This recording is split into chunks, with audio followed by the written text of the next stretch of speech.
that button, and we are officially live on the Hello internet. and welcome to our live stream of Curse of Strahd as presented by the Love for Crits. I'm level 1 Dungeon Master Hunter AU.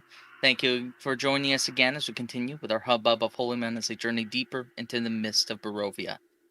For maps, I am using Tailspire mainly, a new early access program available on Steam. For music, I'm using Sirenscape, an online program allows us to sync our audio so we can all enjoy the same soundscapes in unison. In this world, for the Tailspire maps, I'm using a mix of different sources online. However, majority of them are coming from Demon Goond, an online creator that focuses on Tailspire maps and in Curse of Strahd and other D&D adventures. We're going to kind of go through, introduce some of our characters, and today we're actually going to have them tell us why their particular character uses a weapon they do, or if it's special to them in some way. So today we're going to start with Alex.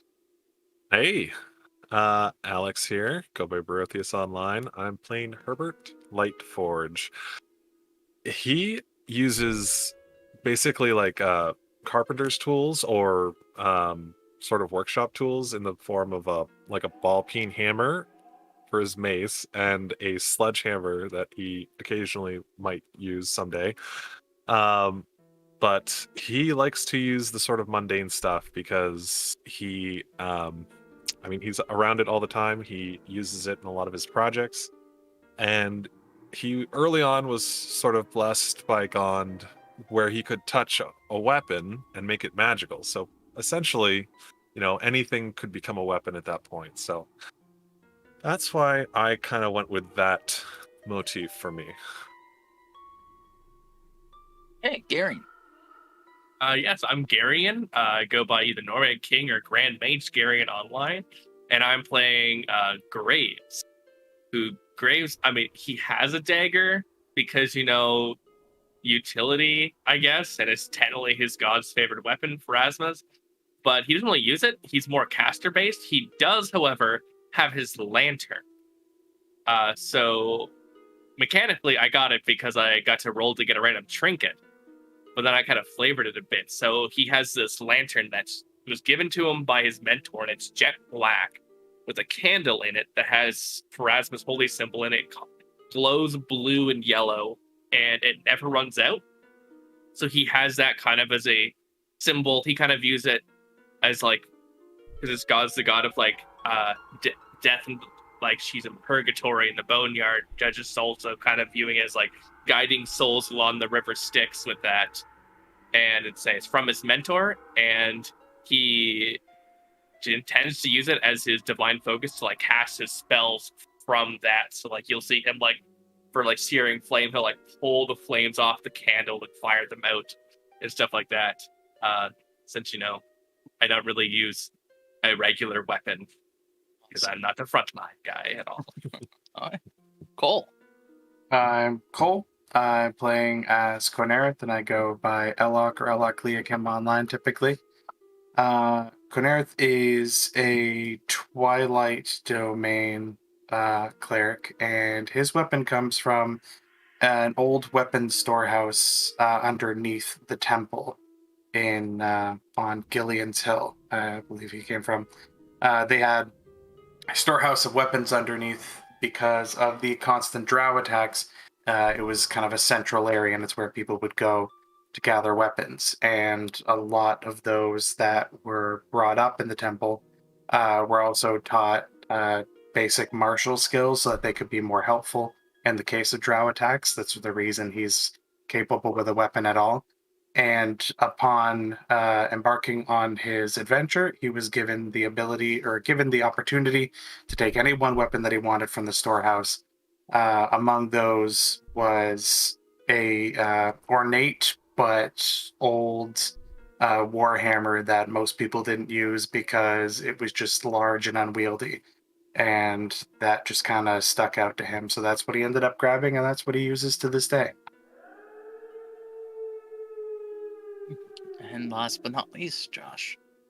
Hey, my name's Josh. I go by Midget Man online.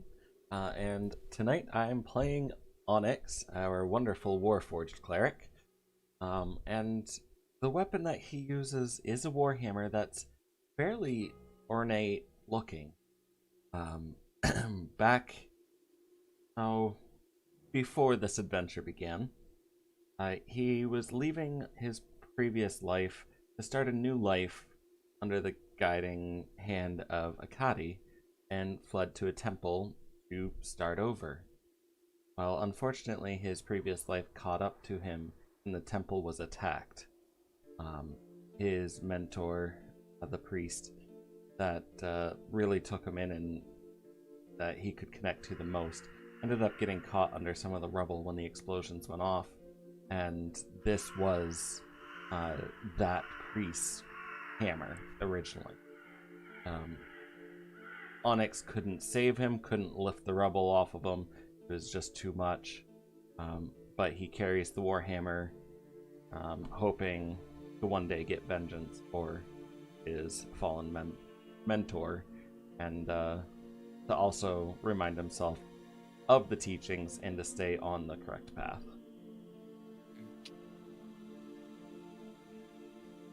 Well, that gives you a little bit more insight into our holy men as they are learning, delving into new ground. Now, the content of Curse of Strahd that was created by Wizards of the Coast is notorious for being a campaign with very dark genres. Many content creators online have added to it, making it a deeper campaign. However, it should be stated that this program is intended for mature audiences, and we will use adult language and themes. Viewer discretion is advised. We thank you again for joining. We ask that you keep the chat civil and the comments civil, and avoid spoilers for any Wizards of the Coast adventures, whether it be Curse of Strahd, Mines of Phandelver, or any other one. We're now going to go through a recap so you can see what's happened previously with our cluster of clerics. And please, for the love of crits, like and subscribe. Okay, so I'll be taking over for the recap. Not sure if we're changing scenes or not, but I'm in charge now.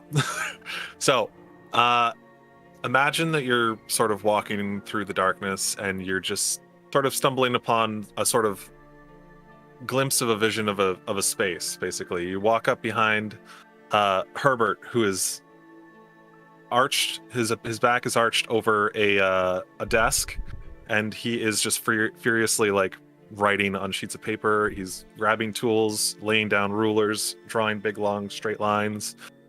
And you see some of the papers just get knocked off, and as he sort of hears something behind him, and he turns around and he goes, "Oh, hello there," as he sort of notices you. I didn't see you come in. I was just drawing up some designs for this portable water packer. You see, it uses areas of low pressure and mechanical advantage to force water into these tight spaces, which can then expand and can't be decompressed unless this valve here is released. You can use it to lift incredibly large masses and keep them aloft. I'm still working on a name, but the idea struck me while I was talking to my friend Jacqueline about her work designing the new aqueducts of Waterdeep. Maybe I could name it after her. That would be nice. Oh, I'm so sorry. So sorry. I'm rambling again. You're here to find out what happened last time, aren't you? Well, after we spoke with Granny, upon arriving at the village of Barovia, we headed to a tavern. It was called Blood on the Vine. There was something strange about the sign there, but nonetheless, inside, there were a few Vistani women. They seemed lively enough, but they were rather unfriendly, unlike the Vistani that led us to this accursed place. The bartender, though, Eric, was very strange, repeating himself when asked about anything other than the price of goods and services. If you ask me, he seemed empty, devoid of wants, desires, and memory. Maybe he shared some sort of experience with Graves, but as they seemed to be the same after Graves rose from the grave. We were then approached by a man with a crippled leg. He called himself Ismark, the Lesser. His self-proclaimed title hit me in the gut. I don't want anyone to talk about themselves that way. No person should be called lesser. Words have power, and that's why I named myself Lightforge. Because I wanted to build things that bring light and possibility into this world. Hopefully I can build him a brace to help him stand on his own legs. Well, he asked us to help move his father's body to the graveyard, so that he could be buried before his soul left his body. Obviously, we all agreed, and traveled to his home, and we met his sister, Irina, whom we'd had learned about in a letter that we found upon a dead courier along the road. Irina insisted on accompanying the procession, despite being the target of Dread Lord Strahd's desire.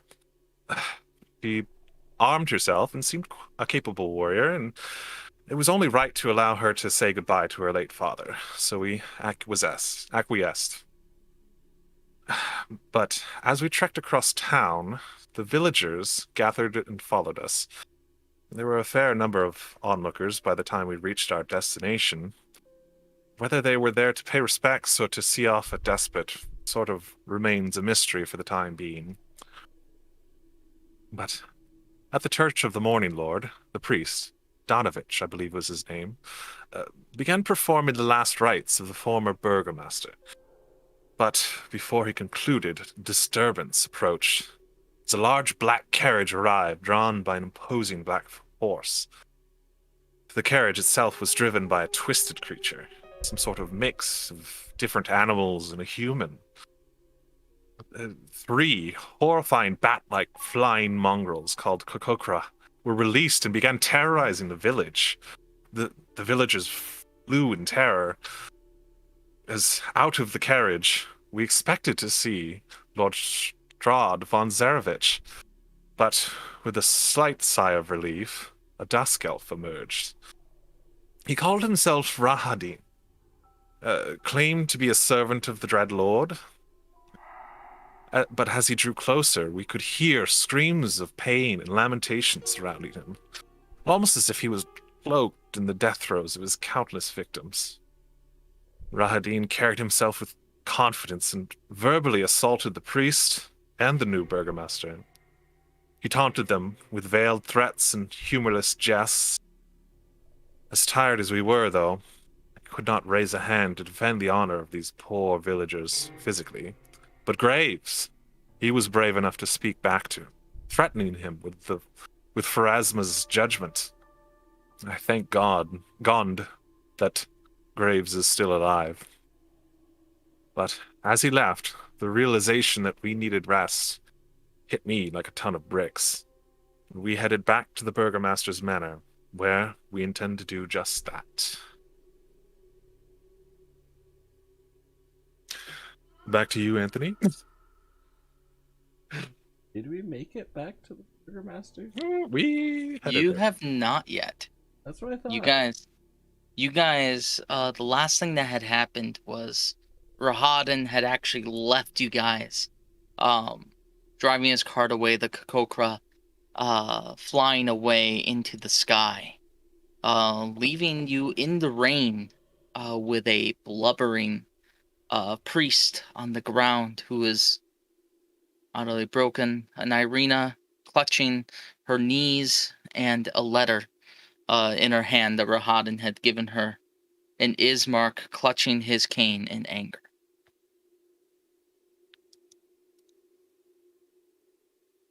Looking upon the scene, you guys get somewhat of a sense of what type of lives these people have lived, and the fear that overarches them every day.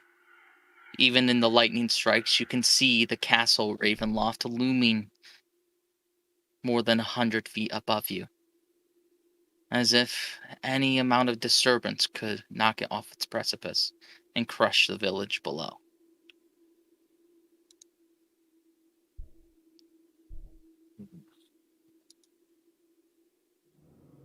Father Donovich, though he's blubbering, you can tell that the water on his face is not all from the rain. Tears have been pouring there. Tears of anger and sorrow.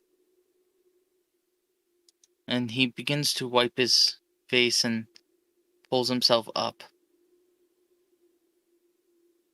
And he grabs dirt, picking up a nearby shovel, and begins pouring it onto the top of the coffin of Kolyan and Nirovich. Panaret slowly comes to the realization that he's been clenching his fists to the point of causing a little bit of blood to come out of his palms from his neck. He just kind of snaps out of the haze that he went into, seeing, from his full perception, a drow.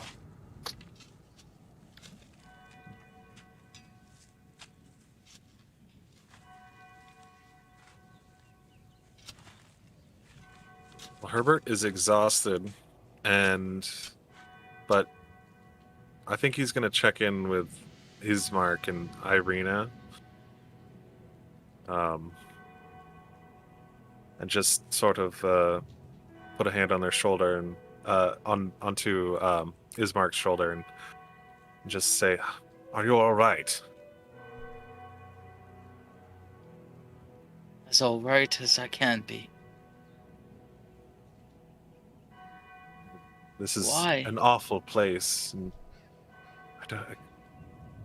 sorry Why? that happened. Why, my sister? That's all I want to know.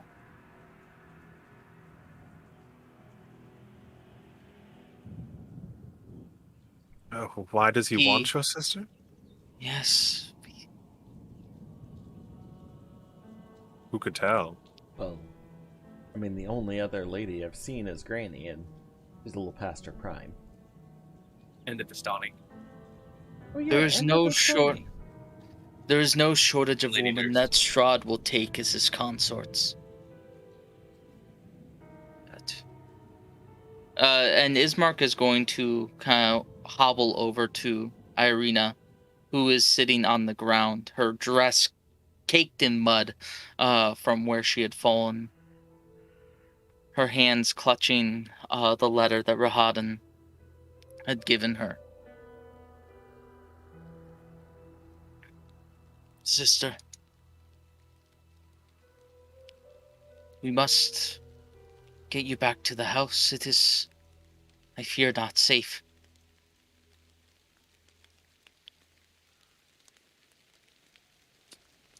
Kunareth Father- makes his way. Go ahead. Kunareth makes his way up to her and puts his hand on his shoulder, and he says, in her head, "Fear not, for it's impossible for us to understand the minds of demons, good folk such as we are. The best we can do is try to purge them." Irina, this was Irina that you were saying this to? Yeah. She kind of stiffens when you first speak. But she does kind of like catch her breath, and she's like, Thank you.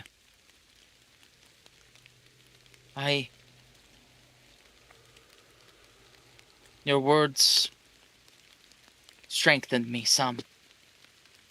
But I just don't know what to do.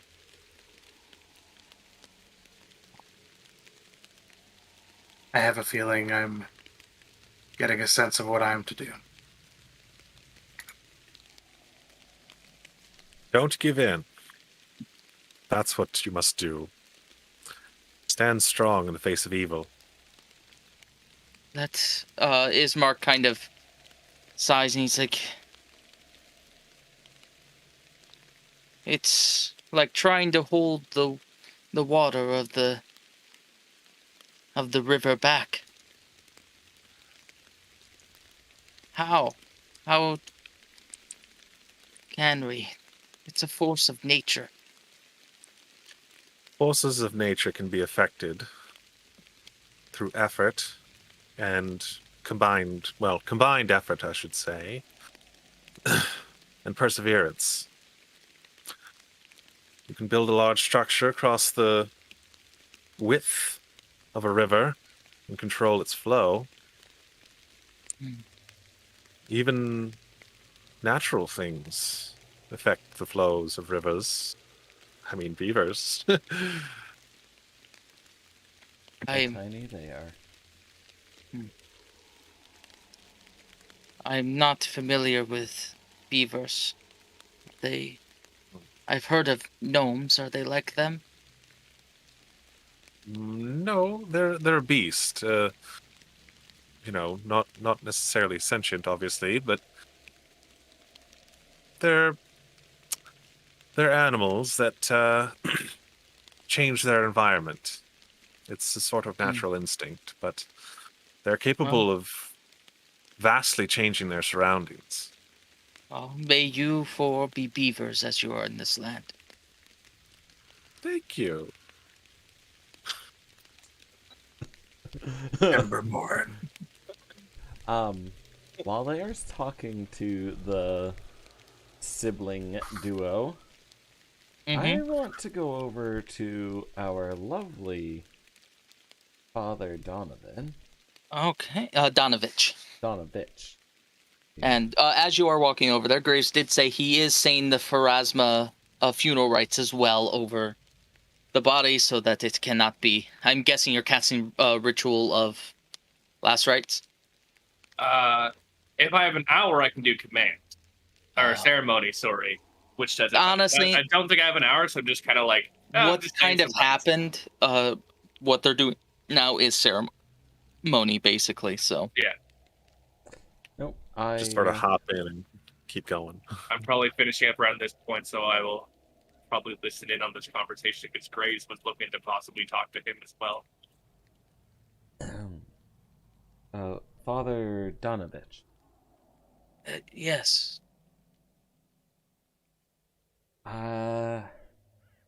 While I You- did not like the gentleman that just arrived and left so abruptly, he mentioned something that has piqued my curiosity.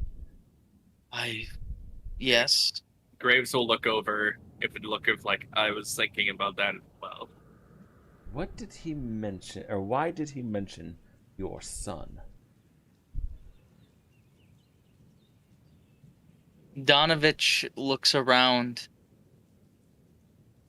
him and kind of is looking down in shame, and even then more tears begin pouring anew. It's like it's a conversation best had inside. It's been too long since I've seen men of true faith. Perhaps you can help me where I have failed.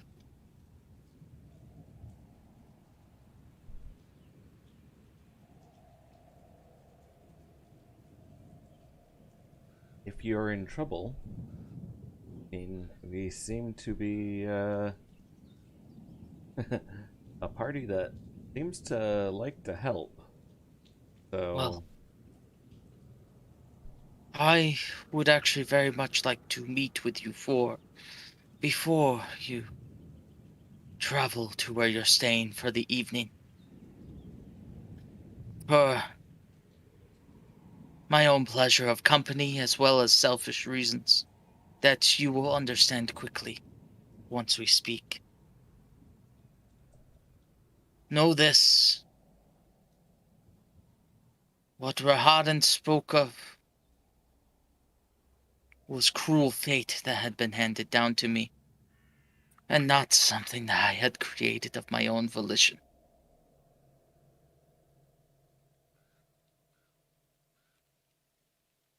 You must believe me. this stage, I have seen a lot of things that have gone against my natural beliefs, so at this point, willing to believe everything. I will withhold my own belief for either way until I've Oh, to the heavens. Now, you two, I know you know the rest of your party. It seems like you know each other well. Sure. Being men of true faith, are you willing to help this woman seek safety?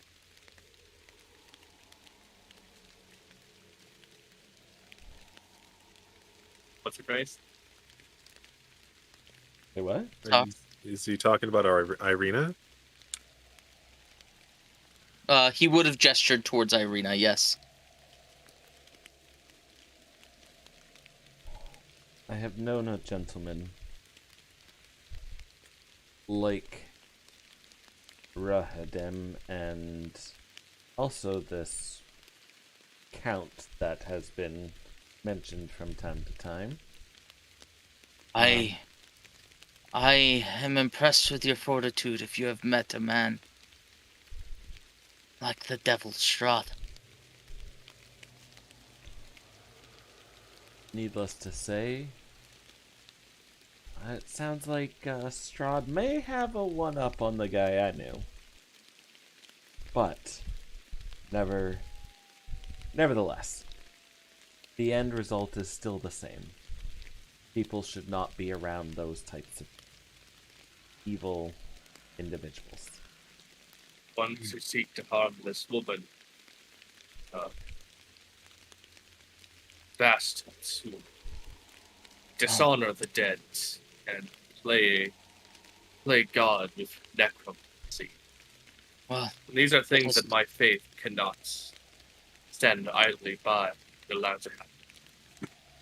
let us Especially so when it means speak. someone suffers.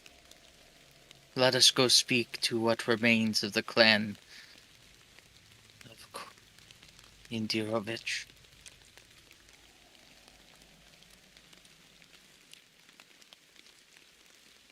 Will you be joining us, Father Donovan, or are we going to stay here, or would you like us just to have tea with you inside before we head back?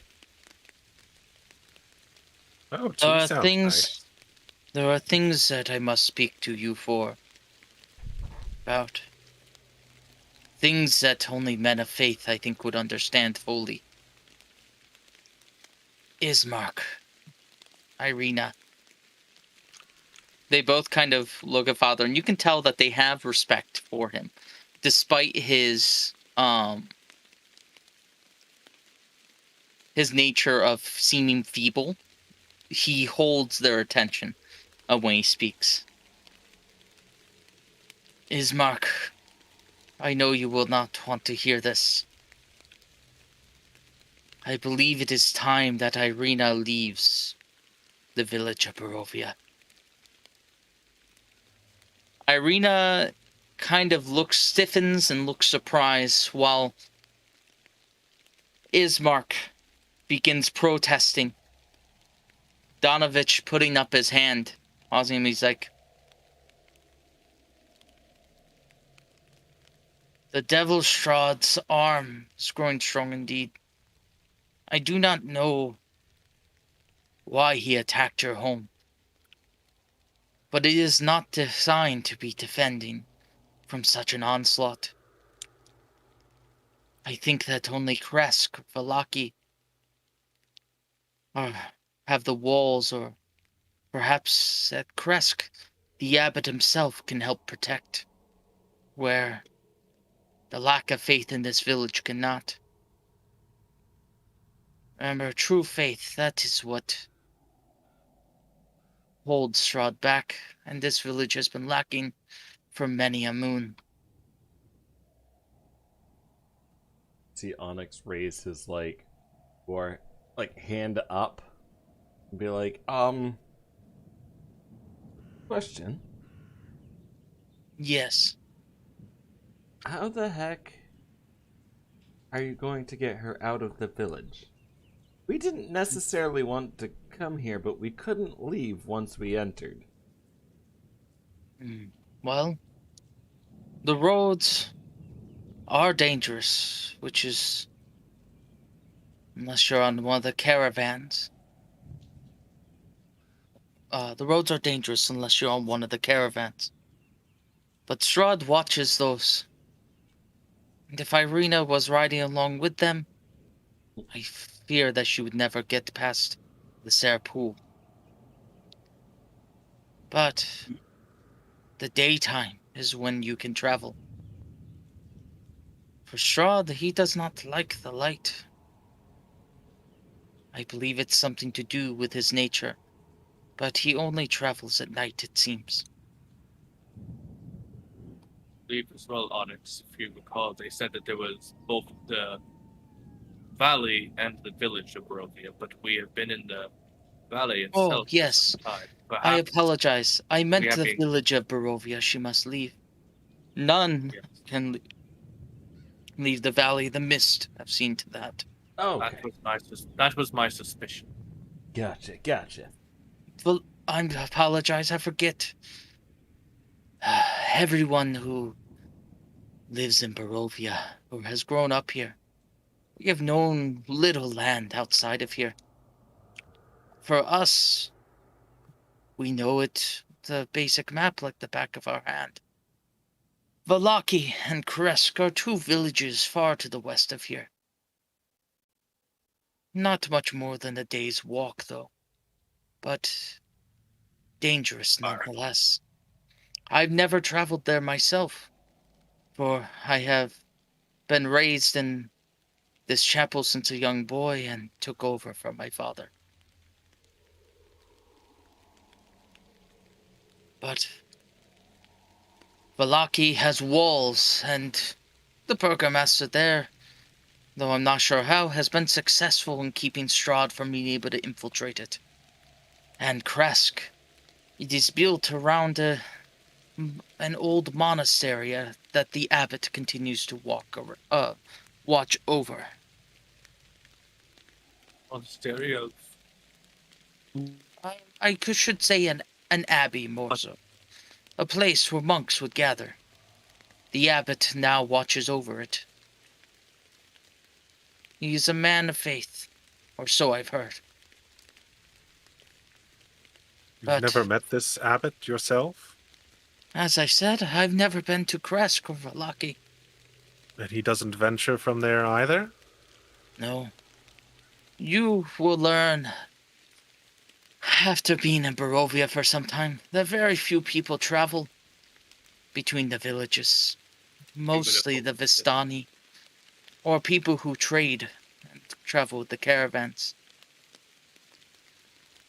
At this point, Ismark kind of speaks up. He's like, you met one of them earlier, Granny. She is one that will travel between the villages often. If you have questions, she may be able to tell you about Kresk or Valaki. But she usually travels with the caravan every few days.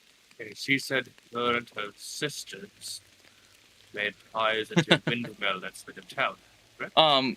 You see Ismark kind of laugh, and it's the first time you've heard him laugh. When you say sisters. And he's like, she would say sisters. Granny is quite elderly. Her sisters are more so adopted daughters that she took in from an orphanage. There's no shortage of orphans, but also no shortage of widows either. I suppose that's least- no surprise. Yes. That is something that, from my understanding, is common in many places, and I can imagine the loss up here. Father, Ismark speaking, he's like, Father, you truly believe this is the right choice? Donovich turns and nods. He's like, walks forward and he puts his hand on Irina's shoulder. He's like, be strong, like your father. You will get through this. I know you will. You're in Dirovich. Remember that.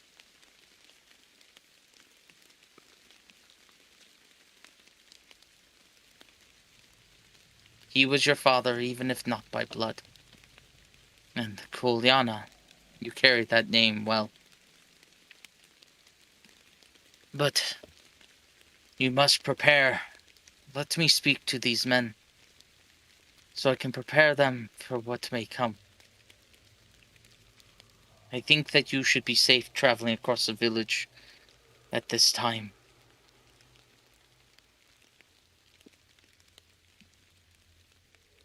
Yeah, did those those flying mongrels leave with the carriage? They did. They went actually right up to the. They didn't really follow the carriage. They kind of flew straight up to the castle above. Oh, makes Fancy. sense. Fancy flying, guys. Okay. Irina and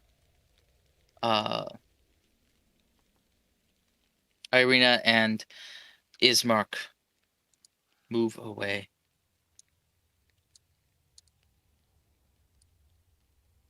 They're going back to their house.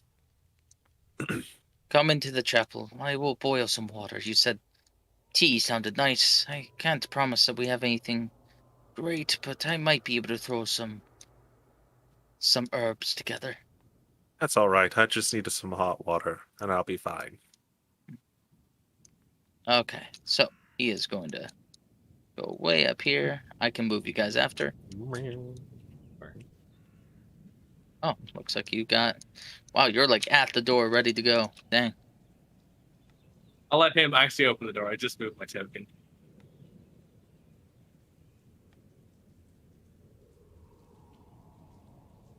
I didn't feel like hopping along the whole way.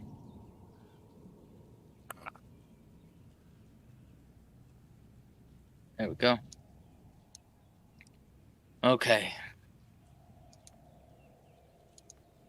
The doors open ahead of you to reveal a 10-foot wide, 20-foot long hall leading to a chapel ahead. The chapel appears to be brightly lit, candles still burning. The hall itself carries no light within itself, aside from a few dim candles around the edges. There are 4 doors, 2 on each side of the hall, leading to adjacent chambers. You can see that the chapel is strewn with debris, and you hear soft voice. You hear from within soft whispers, as if there is people within. Father Donovich motions to you all, and he kind of puts a finger to his lips, as if warning you to be quiet, as if there are those that are sleeping nearby. When we were going through the doors, could I have done like a sort of perception check to see if there were any like scratch marks or like signs of attack to this building? Like there were. Yes, actually, over it there? was stated the last time before the funeral, there is scratches upon this door as if centuries and centuries and centuries of attacks have happened, along with burns. It looks like they have been attacked by whole manner of different dark creatures, mostly with claws. Graves, which door were you trying to open? Just have to close the main doors Oh, got it. so we don't let the zombies in. And I know why there's a skull here. Artistic Atmosphere. interpretation. Yeah. It's not a human skull. Looks like it's an animal skull of It's some like a kind. Kenku skull, to be honest. Yeah. Or You Aarakocra. you would see it, and it looks like it's not really. It's just like a whole stack of stuff that doesn't seem. It's just kind of being stored there. Okay. So it doesn't look like it's held in like any prominent nature. It looks like it's just a whole bunch of rubbish. Can't a guy have a Rubbish skull. skull without being evil? Yorick?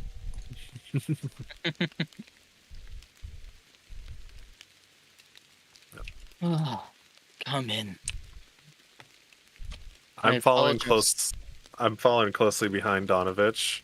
As you as a sort of like almost like ready to like lend a hand if he like trips over something almost, because I almost feel like He is stepping with um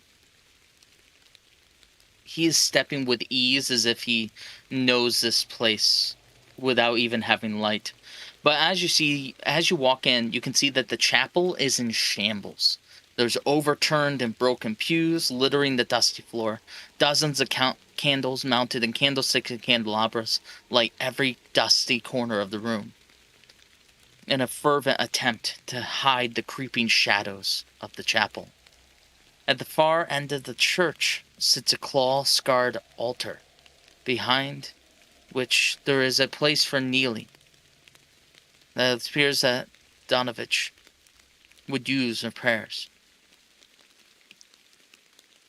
There is also a thick rope hanging from above. You can tell is what was used to ring the bells above.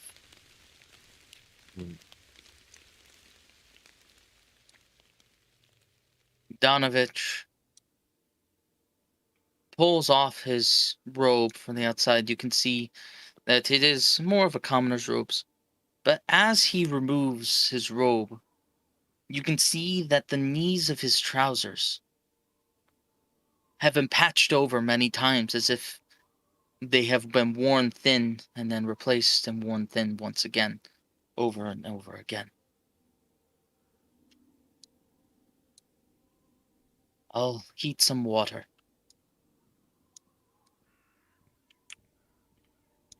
And he begins heating some water over a fire behind the altar. Kenneth is gonna find a bench, sit down, and at the tension leaving his body from everything that's been happening and the fact that they haven't slept yet, he just almost immediately falls asleep, like in a sitting position. Just nods off. He's just exhausted. And he's just really comfortable because he's in a church. So regardless of what the tattered situation is, he just feels at peace finally. Probably the first time he's felt at peace in all of Barovia. we've had quite an exciting day so far. I was just inside the innards of some sort of corpse monster, like Are 2 you saying hours this ago. out loud? No, Okay. no, but yeah, no. I apologize. Yeah, for so if anyone keeping- notices, that's what they'd see. Conerith, he's out. I apologize for keeping you away from your beds. But what I must speak to you about is of high importance. That's all right. I'm used to going with little sleep. What's that? I mean, I still need it. I'm probably the only one here who really does. Well, probably except for Conera. I need to recharge my batteries. I know you are holy men, and as I said, it's been quite long since I've last heard or been able to speak with men of true faith. And part of the reason I'd like to speak is just for my own rejuvenation. His eyes get a slight well of tears. He's like, I have never had people of faith that I could speak with. But clerics, paladins are not unknown in this realm. In fact, many have come through, and I do not wish for you to join among the ranks of the March of the Dead.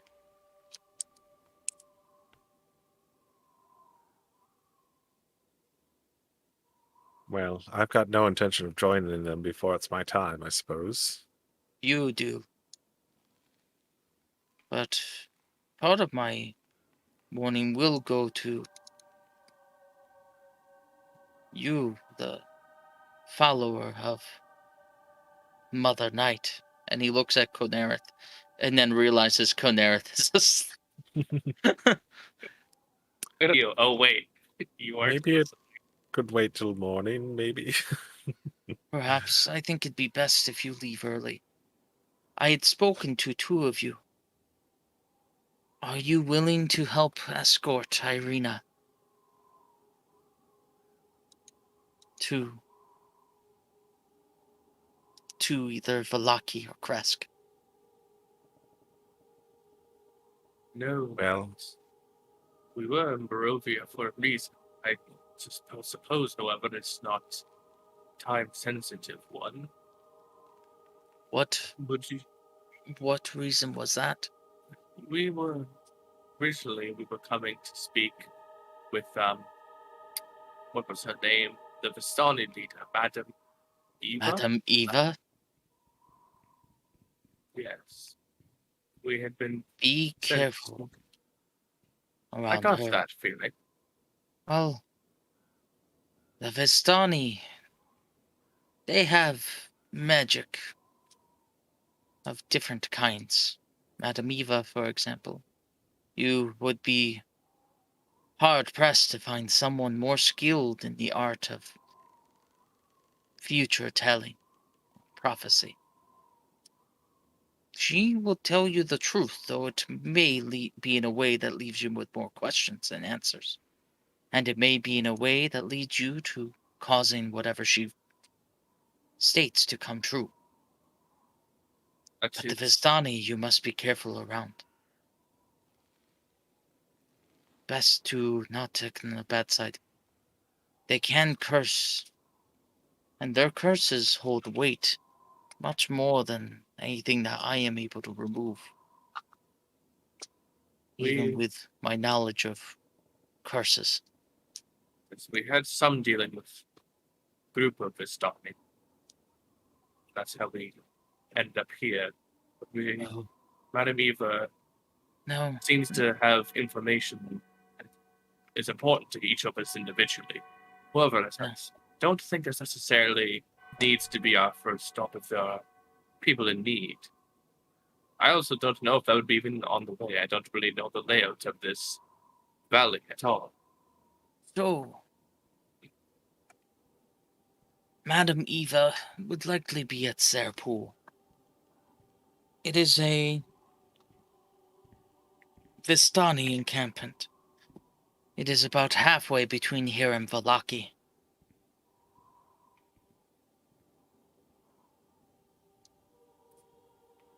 would it be wise for us to stop there while we had her with us? That was more of my thought as well. Would it be better to get Irina where we need to get her and then go? There's also apologies to my fellows as well. I don't mean to speak for everyone, right? By any means. Well, it is tough to say. It'd be more so what Irina feels comfortable with. The Vistani, not all are evil. Mostly they're just gripped by their vices, if that makes sense. More worldly, opportunistic. I'm sorry, I sneezed. What was that? Say more worldly or opportunistic. Very much so. They make their money trading, and they also spend their money around very quickly, but they do share it. They like to share their wealth with others, and they are kind. Of hedonism, but not quite. More leaning somewhat in that direction. Well, they can be quite kind. Yes. I think that it'd be safe to stay there, but I would recommend being careful what you share. For while not all of them are evil, many can be loose with their tongues and share it with people you might not want. But I digress. It also means that maybe we can get information that we need. Good to know. Very true. If you bring them information, that is their main commerce. But there are some things that you must know that were told me by Kolyan and Dirovich. We are anxious to hear anything you have to teach us about these lands. And your son. I must ask. Yes, we will get to that. I must ask, though, that you not share this with Irina unless it becomes necessary.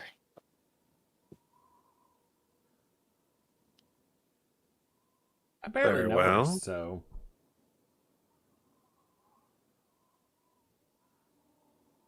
You see, Irina knows that she is adopted, but she believes that she is Kolyan's and Dirovich's niece. But this is... yes, It's not. she's Strahd's. No, to my knowledge, Strahd does not have any children. Oh, at least that's better. Okay, you had me worried there for a second. No, she had been found at the edge of the Slavich woods, at the pillar stone of Ravenloft. She's but a girl, but she doesn't have any memory of her past. Kolyan adopted her and loved her dearly, and treated her as his own. But if you are trying to protect her from Strahd, it could be that Strahd knows something beyond that we are not aware of. I mean, is there some sort of chance that she's like us? From somewhere else? Outside of Raven, It is possible. she has. To have her memory wiped? It, Be a great act of magic or evil, but the thing is that people not having memory of where they came from is not uncommon in Barovia. There are many, like you may have met him at Arik, within the tavern, who, Oh, that asshole. I guess, he does not carry a spark within him. He can No. fear, but he does not think or love or have Almost as connections though- of any kind. No emotion of sorts. Yes, so Like, it is not whatever- unheard of. But It is not so common where we are from, but I suppose there are some who still don't have memories. It occasionally happens. well, you have all of your emotions, don't you? Uh, Seems it. I would have seemed so, yes. I however don't have any memories, but I do seem to have all of my emotions. well, regardless, that is something that I think that you must know. Perhaps you will find out more about her past, but I think that knowing that she is not truly of the clan of Kolyana is good for you to know for the act of defending her. But unless it becomes absolutely necessary, it would do nothing but tarnish her father's memory. That's why I beg of you, please, only share it if her life is on the line. I understand that part, but I'm also confused as to why that should be pertinent knowledge to us in defending it. Is it just me, How or does that is go? Garion's mic a little hard? Pull it closer. There It's we kind go. of That quiet. is easier. Much better. Cool. Yeah. He's like, I understand the not wishing to share for tarnishing the name, but I don't quite understand I have no issue with you sharing it to us, but I don't quite understand what the purpose of that is, or how that should aid us in defending her. Is there some sort of As power I'm to different sure, clans? as I'm sure Ismark told you, we do not know why Strahd has become interested in Irina. But to my knowledge, she's the only one in in this village that has a similar upbringing to her. Could be that she has some type of knowledge or something that is desirable to him. And if you are traveling to Valaki, I figured it'd be better for you to know, maybe not be led blindly, for Irina would not be able to even give you this information.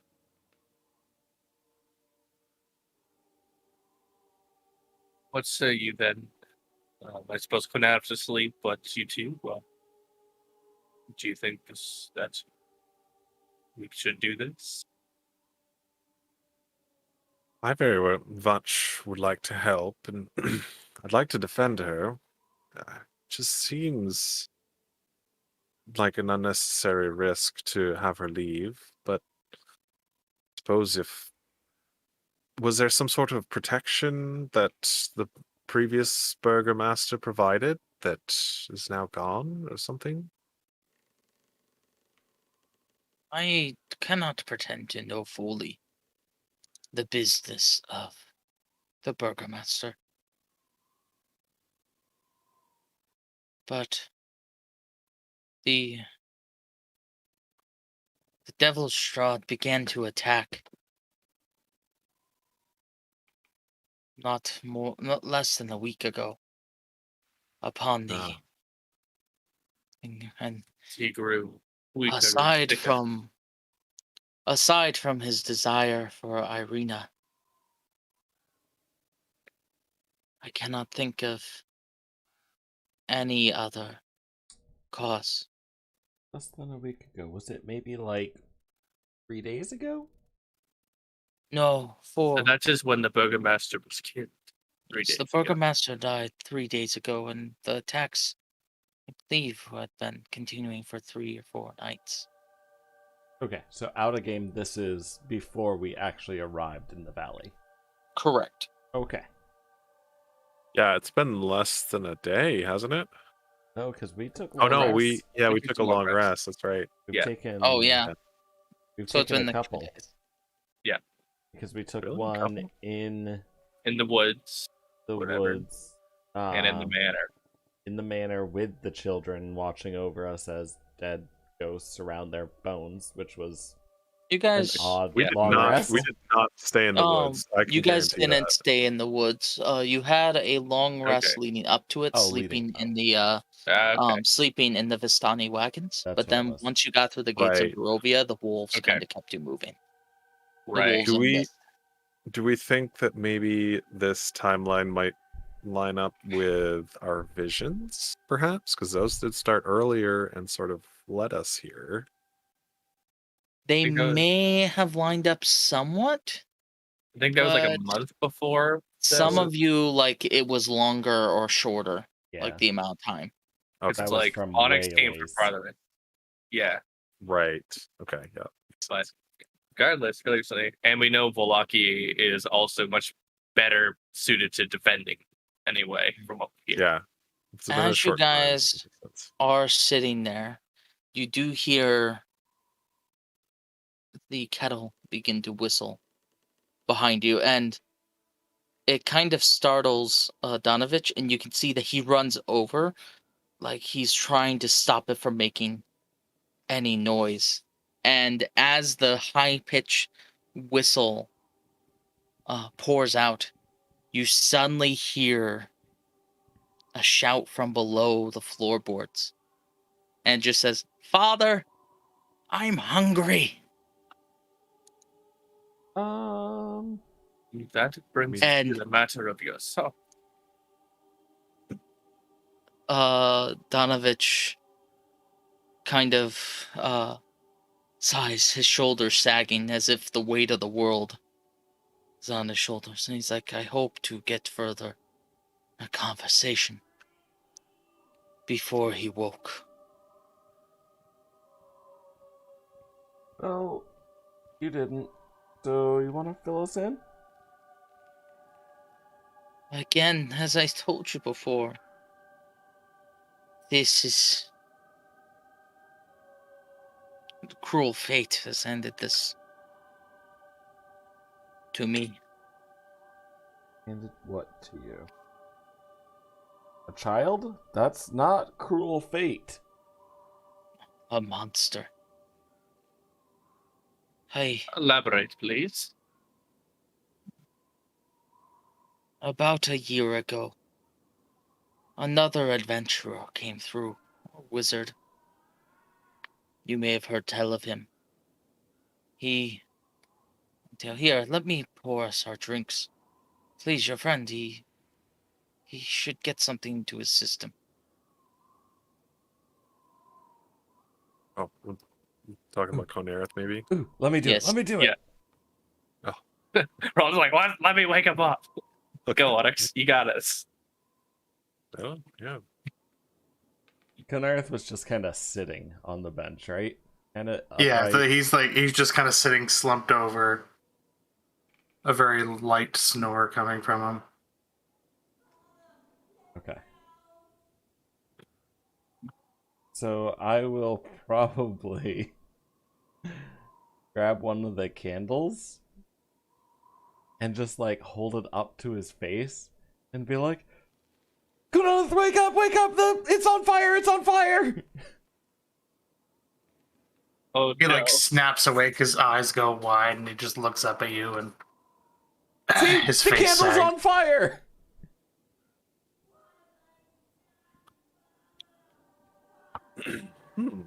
Okay. Also, tea's ready. I'm helping get the tea ready. Grace is Thank probably still just seated, I'm still sorry, just blankly No. staring forward. I know your holy symbols, but what were your names? I love how this guy has been trying so hard to keep quiet and Yeah. keep everyone And then quiet. Blake's like, "It's on and fire!" you just start screaming. Oh, he's awake now. Yeah, that's Onyx true. has no care. Does not get those kind of subtle hints. Okay, Pongo. Pretty much. Very similar. Onyx is slightly more intelligent. And your names? My Father Donovich. My name's Herbert Lightforge. Herbert. Okay. I am Graves. That's Conereth. I'm not sure if he's close enough to talk to you. Yeah, I've moved up now. I don't know if I've spoken with him yet. I don't believe you have, but he's like, I can hear quite well. He doesn't have to speak That loudly. just speaks a little differently. Yes. Do you want us to ask him first, Quinn? I know sometimes you do.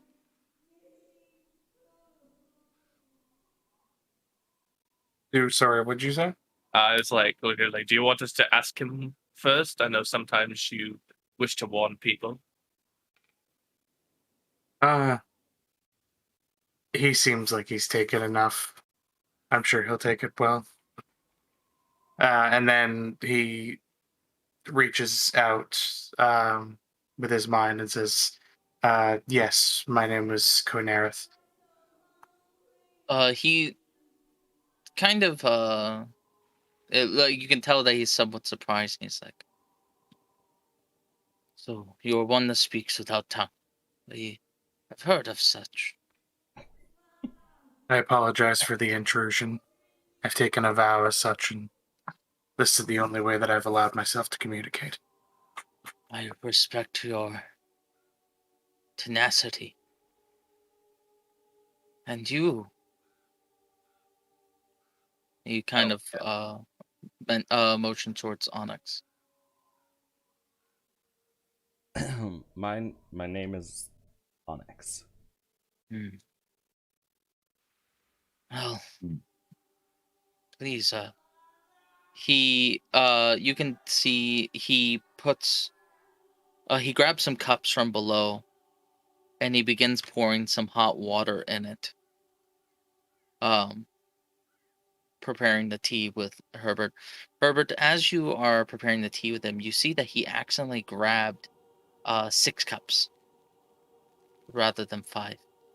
And as he gets to the last cup, he kind of stiffens and sets the water down and then grabs a cup and puts it below.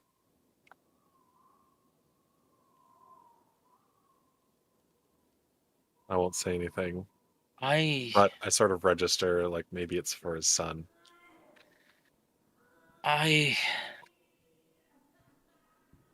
ask for your help for the sake of Irina, but there's something else that I beg of your help with, and that would be my son, Dor.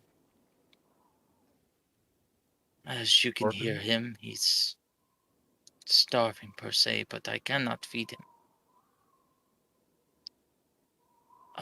A year ago, a wizard or magic user of some kind came through.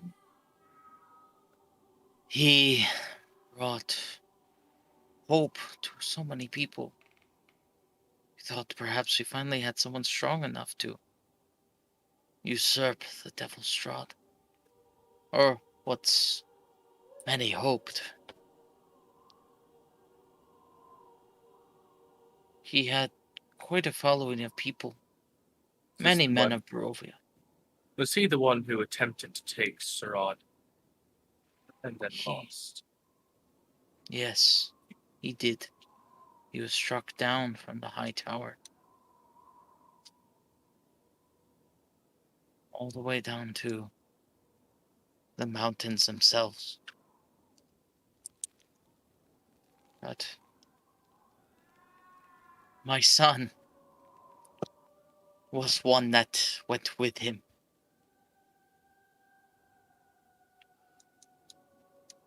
And this is how he was returned to me.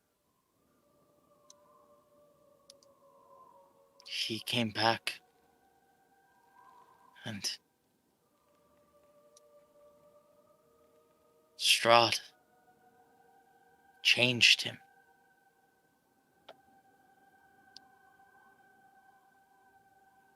I think that Strahd sent him back to break me, as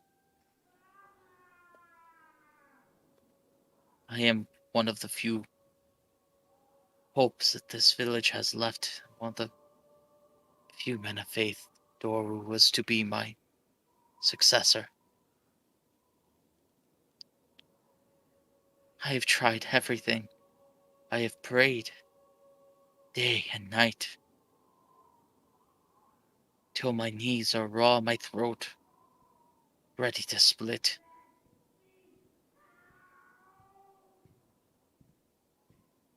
And nothing, no healing. The Morning Lord stays silent. And my son starves, for I dare not let him indulge in this abomination that Strahd has made him out to be. Sort of change did Strahd cause? Graves is looking very suspicious. And what was his son's name again? Doru. Doru.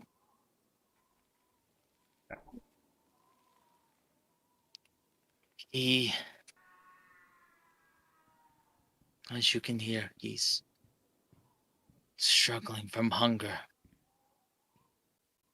I believe that Strahd began to make him like something of himself.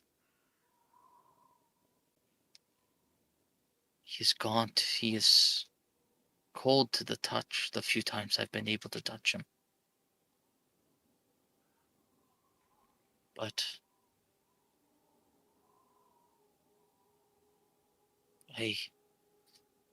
his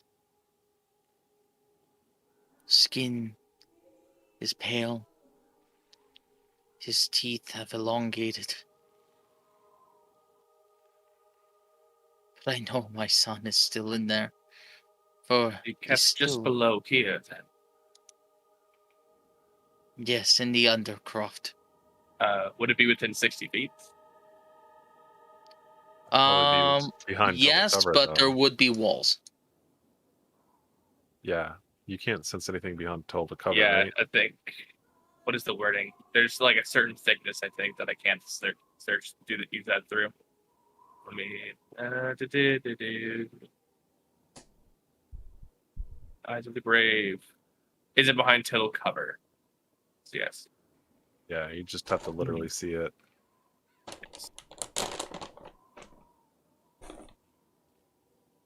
But Sounds like my limited understanding of the vampire. Sounds like he has transformed his son into one as well. Turned him into an undead. yes, but I believe that he can still be healed. Hmm. But I do not have the strength to do so. Vampires do seem to be ones that retain much of themselves when transformed. But please, I beg of you, heal him. Normally, as a follower of Rahadem, it is my sacred duty to abolish undead wherever I find them. This is my son. You can. Do you have However, any children? Not that I'm aware of. However, many times undead are brought to us in many people. This that are isn't close just to us. undead. This is my son.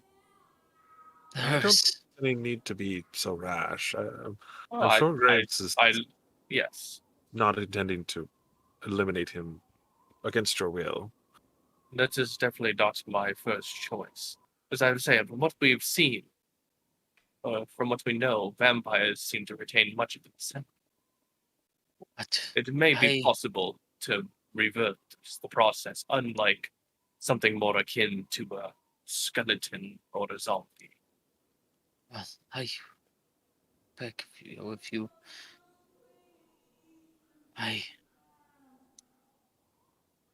He shouts like this day and night. As a father, I just want to heal him.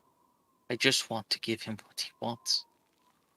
He's been down there for so many months.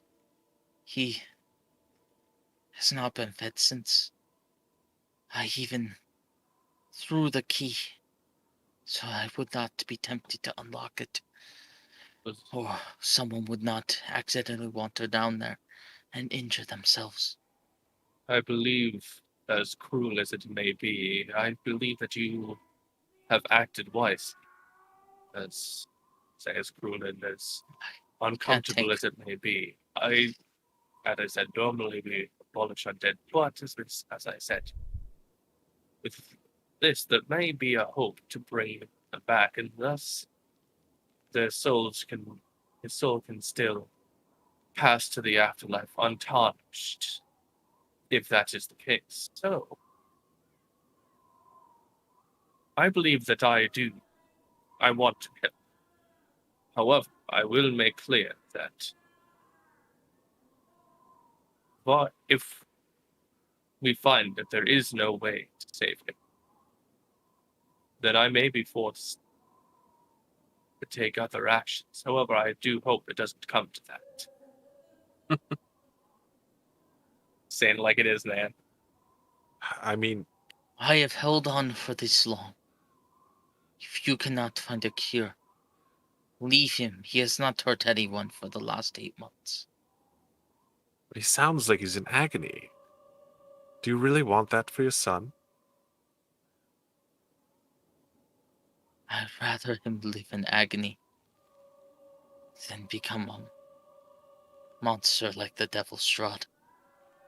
No. Can I roll a history check or something to see if I remember any way to lift or cure vampirism?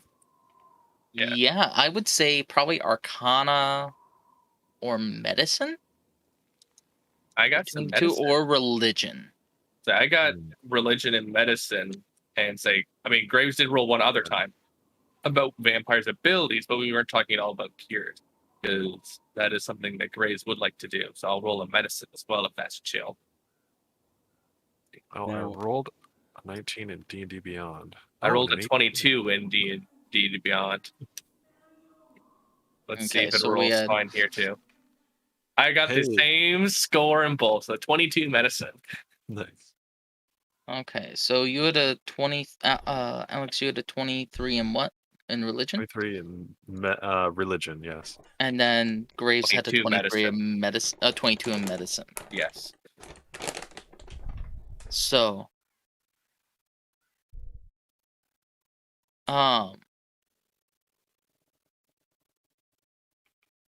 so We gotta go to Morthal, with talk to this guy in the swamp. so based upon everything that you know that there is a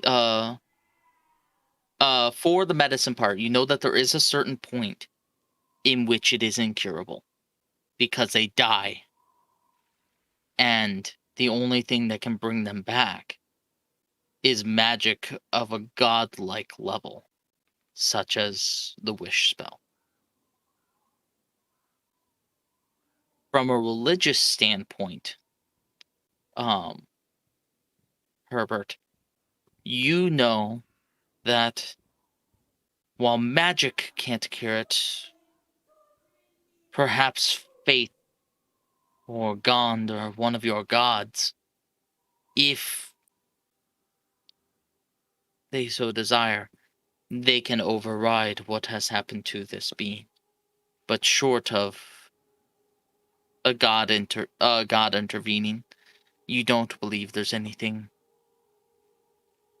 you or your party can do currently.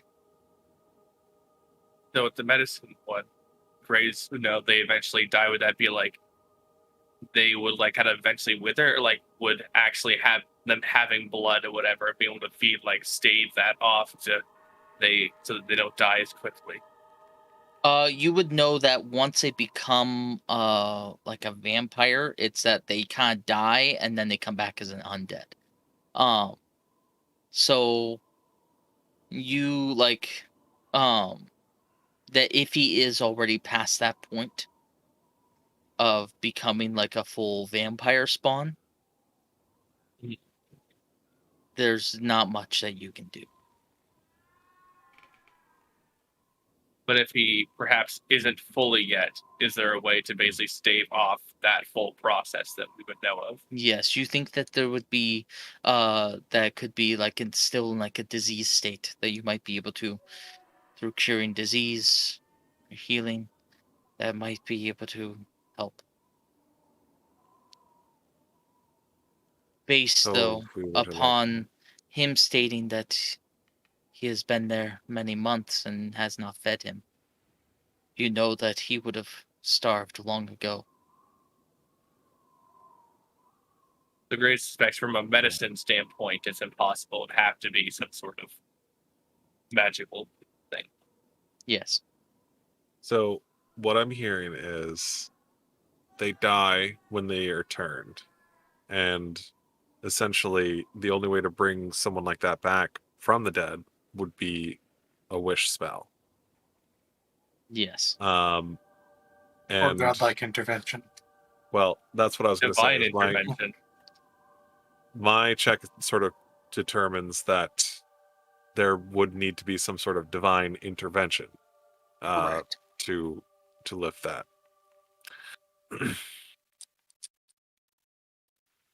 Yes. That is So, a correct assessment. yes. I suppose Herbert would say, I mean, perhaps some sort of godlike intervention would be able to cure him. I can say Yes. that if he has indeed been there for a year and you haven't fed him, then there's no way to with medicine itself. Sorry, but I don't think I meant to interrupt you. Well, I was going to say, I mean, it's obvious that you're a pious man yourself. Perhaps more pious than any of us might be, or equally so. I mean, it's obvious that you would have asked for such. Yes, as I've said, the Morning Lord, I've even prayed to the Mother Night. I have been silent. Perhaps My mind is sort of racing. Are there any places of great power besides this temple in the land of Barovia, to which we might be able to take him and channel some I sort of divine intervention? I've not heard of many temples. The Abbey, probably the closest thing to what you're looking for. Might serve us to travel there at some point then. I've heard that there's a chapel within Castle Ravenloft, but I can't imagine that would be a holy place. I guess. Yes. If None are welcome there, unless they are there upon invitation. Now, if I'm sorry, Father, but I'm not very good with emotions, as you can probably guess by looking at me. But I've been around people enough to know that letting your son stay in agony just for your own feelings, is that not selfish? How dare you? He's my son. It's rare that, even in the best of circumstances, that your children should grow to adulthood. And to have them torn away and turned into abomination. Never to have their soul at rest. I fear for my son. If I could put his soul at rest, even if it meant his death, I would do it. But if he dies in this state, can he ever find rest? And what kind of father would I be if I let my son? And he kind of breaks off emotion, tears, and now at the more of his hands clutching.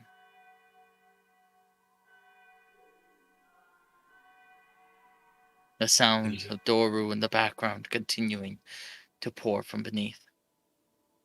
believe I can I agree to a certain extent with Onyx. I can understand as well, for in his current state his soul cannot pass on to the boneyard.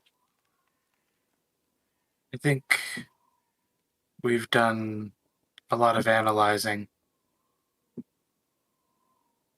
At this point, I think the only thing we can turn to is prayer. Maybe our requests sent up together will make a difference. At the very least, it's worth a shot. And then those of you who believe that there's a better alternative can discuss what to do at that point if we're unsuccessful. All I know is that someone down there is in pain and I need to pray for them.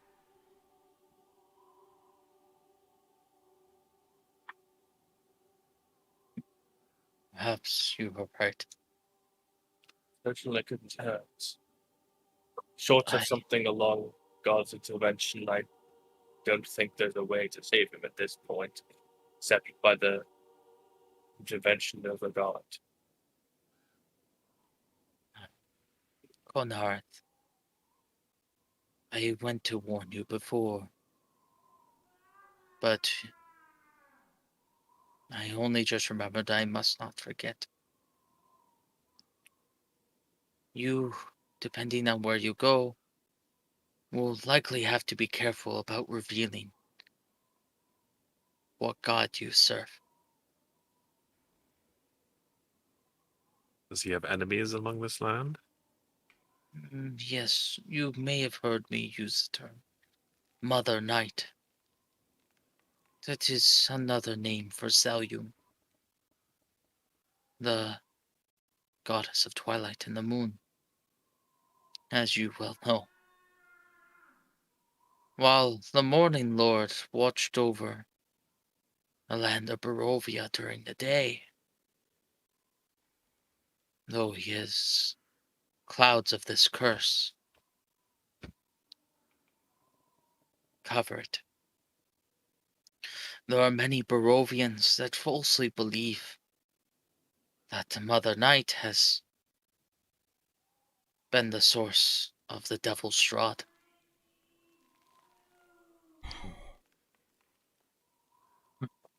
You see, I don't know where the Devil's Strahd came from. He's always been there, like the mountains and the trees.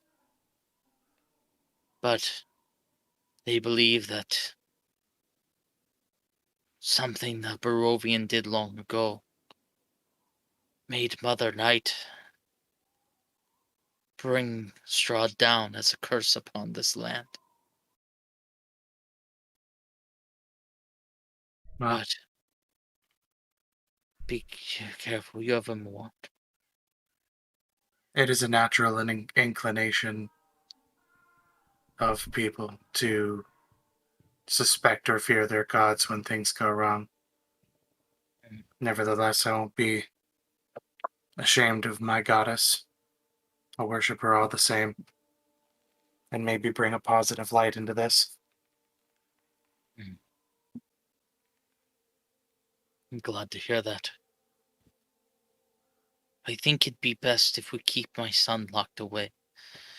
At least, hopefully, prayers. And if you do meet the abbot, perhaps he has powers that I know not.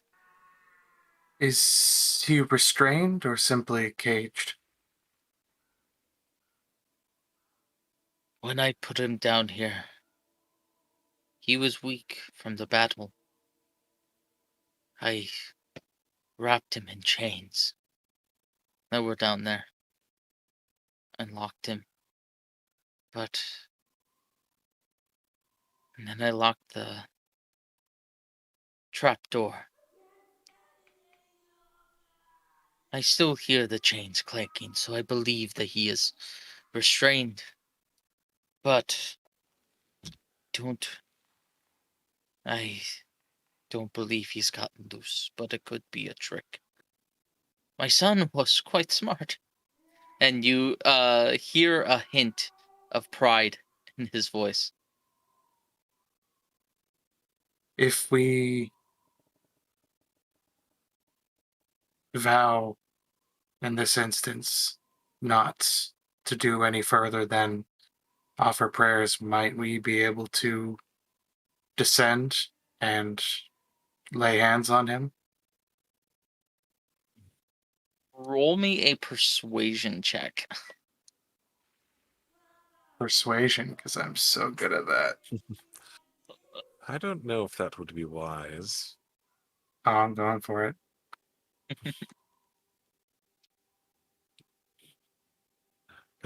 Would he have to make it a disadvantage if I disagree with him? If you voice Yeah, if I would you voice voiced that. it, then I I would don't say know if that's yes, wise. because it's like one of you is being like, "Oh, can we go see him?" and the other one's like, "I don't think that's yes." So I am yes. for seeing him, It but seems not for. Going to be laying 11 hands. plus nothing. Okay, so 11. I would say it to Conereth. I'm not sure if that's wise. It presents a lot of risks. Seeing him, We might not yes, be ready laying for on what happens. hands, I would disagree. We're in Barovia. Where are we that we're not at risk? We can At this always point, I've minimize accepted risk. that my entire life is in the hands of chance. I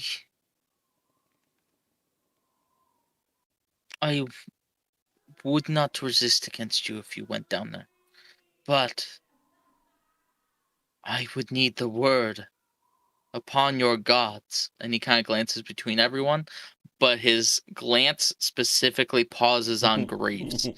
And he's like, that you Yeah. would not harm my enough. son. Kill him. I can speak in my faith that save to protect myself and my comrade, I would not harm.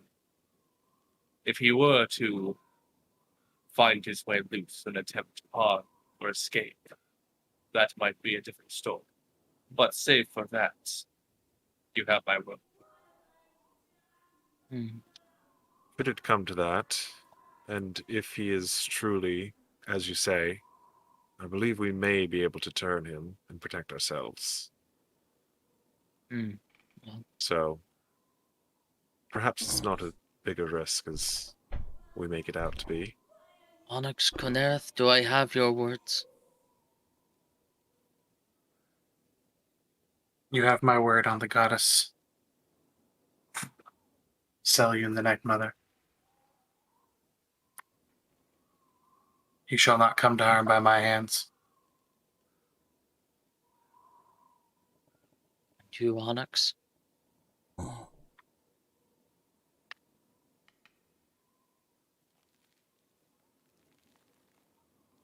I'm not sure if he. Oh, I know. I'm here. I'm just. Alex is like, I'm just gonna stay up here. I'm just not gonna make any I'm just promises. gonna not go. He's Just gonna stare him down. Onyx. Onyx doesn't know.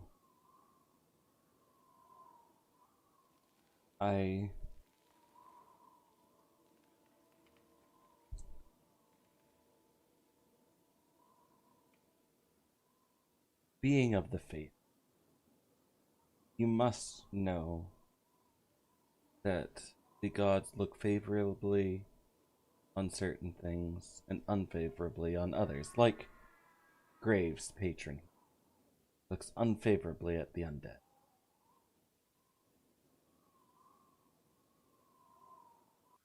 However, if with intervention from one or more gods, we were able to. Actually, it wouldn't even be us. If they were able to reverse this curse that has afflicted your son, he would no longer be dead. But that throws into the question of, should we be doing this for every undead we come across? I understand your hesitation. What makes this situation different Onyx makes a valid point. than others? He's my son. And Is not every zombie or skeleton we come across somebody's son? well, that's just it. Is that every single undead that has perished, whether it be by our hands, or other clerics, or even other warriors trying to defend themselves, were they not loved ones at one time? Perhaps. But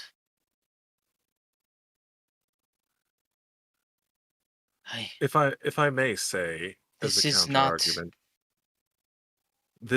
it seems that, from what I'm hearing, that this creature, your son, has some memory or at least some sort of personality that remains.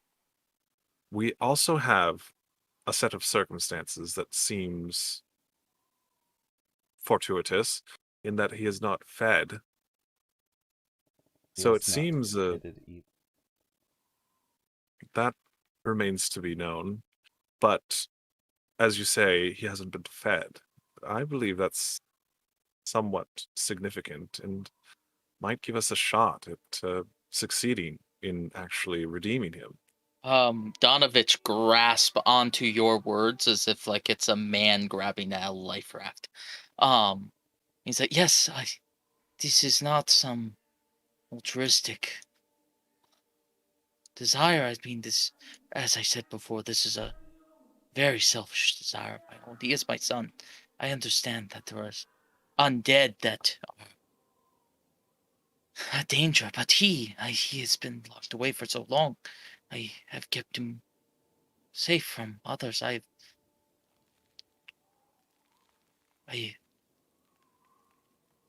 Do you speak I'm to a- him?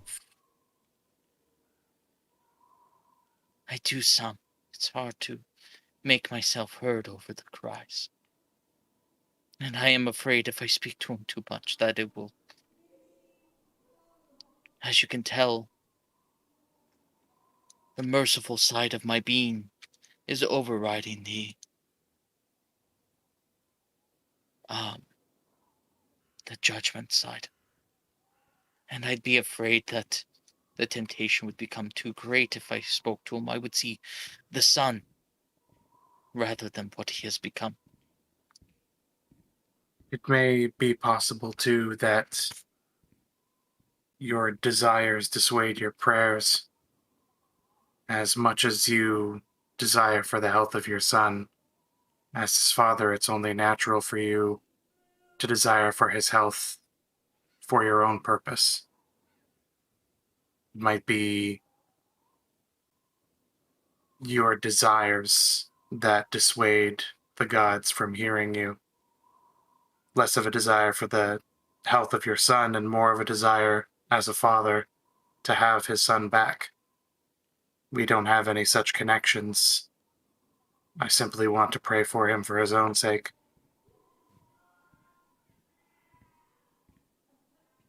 I ask that we pray for him up here. I fear that if he attacks, that your own oaths to your gods would override the oaths I had you make. And for that I understand. I think it's best to not open that door. But perhaps if you could speak to the Abbey for me. Hey,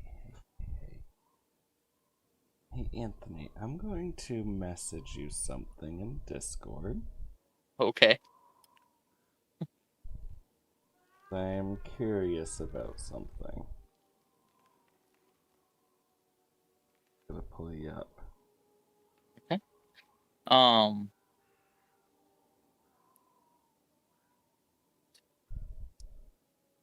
If that is acceptable for all of you.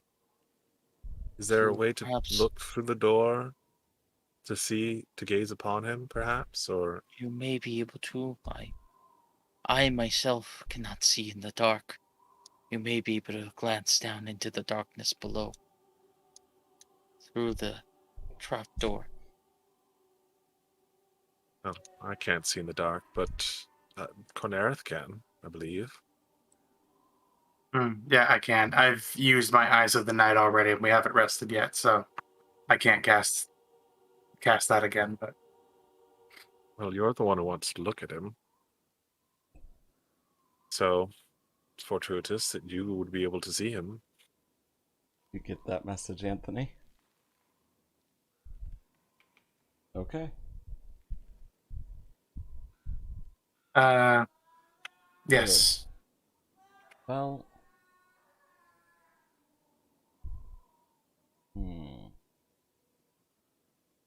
Direct me, so I might. I think he would know that. He would know that he doesn't have that. He might not know that's the factor that makes a difference. If that makes sense. What do you want me to roll Can to you see? roll Yeah, either I just realized you've been muted this whole time. Arcana, Oh. or I would say Arcana, History, or Insight? Let's see. Oh, well, that's not No, good anyways. they got Fine. stuck. Yep. Yeah, like, it didn't actually finish rolling. It's leaning on Let's something.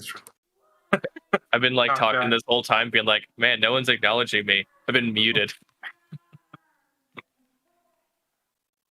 I just meant to move it, but Oh, okay. What I did you roll? I got a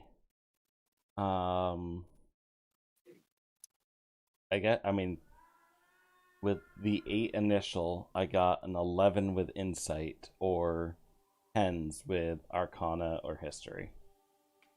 Okay. You got any luck points you want to use to that? If that's a really important roll to you?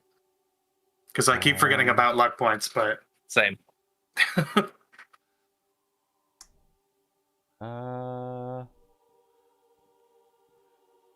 You know what?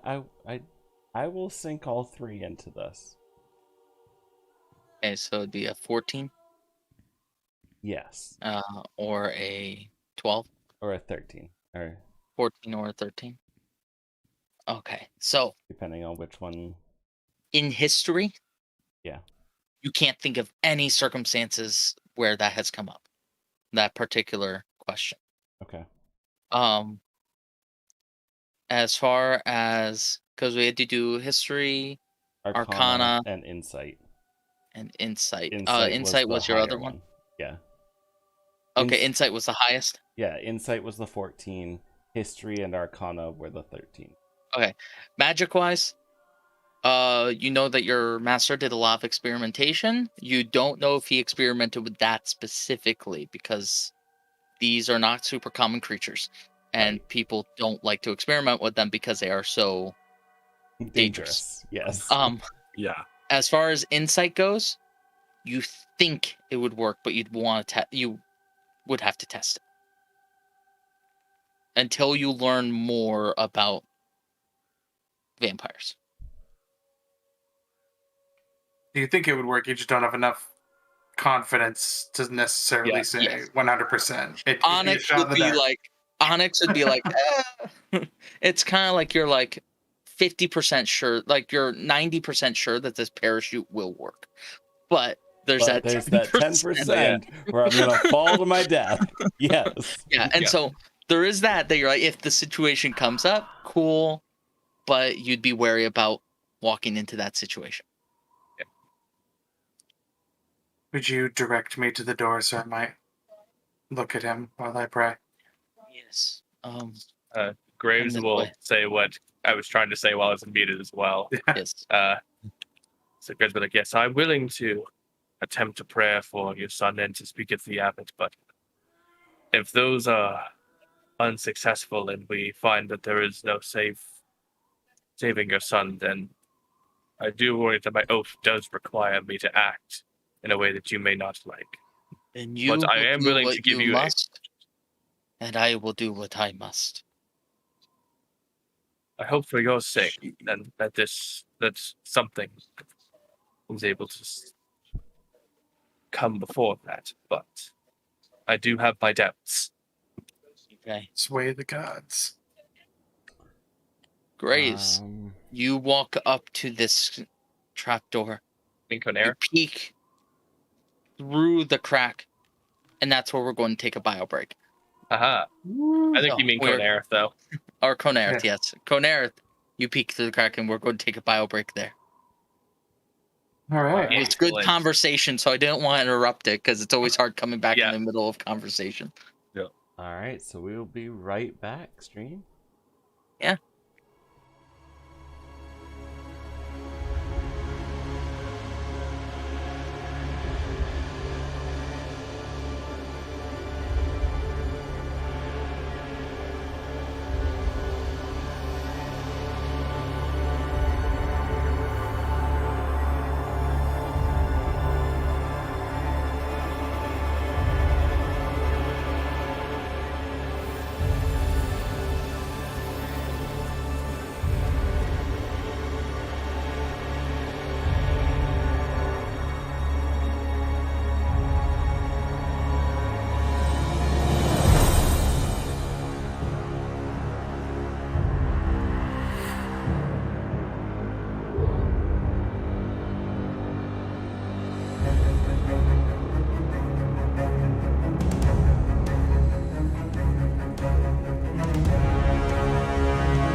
Welcome back. We were just walking into the room of the trapdoor.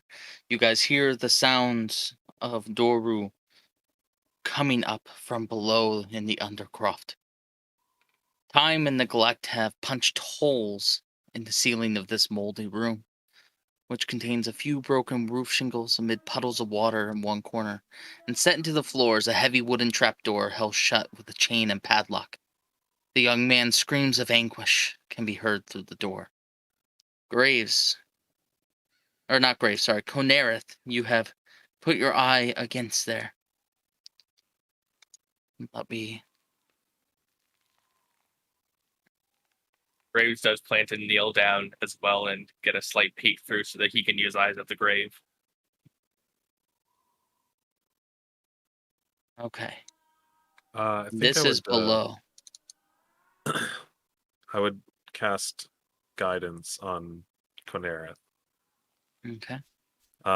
Just sort of like tap him and say, think clearly, my friend. And just give him guidance. So we can look down through. Mm-hmm. I've unhidden it. Uh, Yeah, Konareth, you're just gonna drop down below the floor. Drop the you height. see that the church's undercroft has rough-hewn walls and a floor made of damp clay and earth. Rotting wooden pillars strain under the weight of the wooden ceiling. Candlelight from the chapel above slips slightly through the cracks, allowing you to glimpse a gaunt shape in the corner. As you hear the voice yell, you see that this gaunt shape shifts, pulling against chains connected to the wall.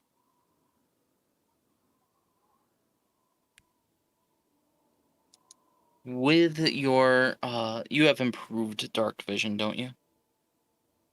Or is it just normal dark vision? He's got he 300 can feet. he can see 300 feet. With your improved dark vision, you are able to make out that the eyes of this young man is screaming in anguish. It's what he can reach. He has kind of clawed at his face. He is in agony. And the agony that you can tell of the insane. I am sharing in the Discord the official artwork for D&D for Doru. Graves will also do a Eyes of the Grave just to see if he detects his undead. I assume yes. What do you see, Konereth? Is he still chained up? About to describe him in a picturesque sense in a moment here. Oh, Not what I was expecting. Um, I created a new channel for character art, so it separates it from my handouts. okay. Yeah, because I was in handouts. I was waiting. Yeah, I saw was the new too. channel appear. I'm a fan of a character arts channel. All right. He's I use them extensively. he's gaunt. He's clearly in pain. I don't know how much of his mind remains, but he is still chained. He is still chained. And Father Donovich, how far do those chains reach? I would say less than 5 feet. I tried to tie him tight so he had less room to be able to pull them away from the walls. Tied him quite tight.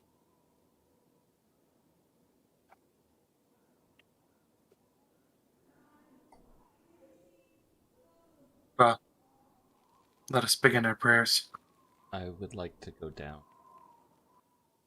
What? that's not what we agreed to, Onyx.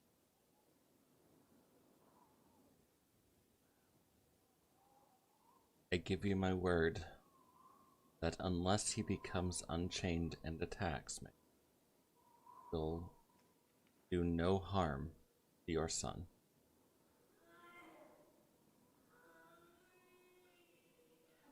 But if he escapes because of you opening, can you say the same for Grace? You can close the trapdoor behind me. But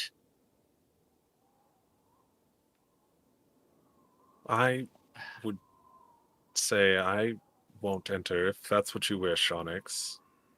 I can agree to that. I won't let you go down alone. Not allow him to be trapped there if it escapes.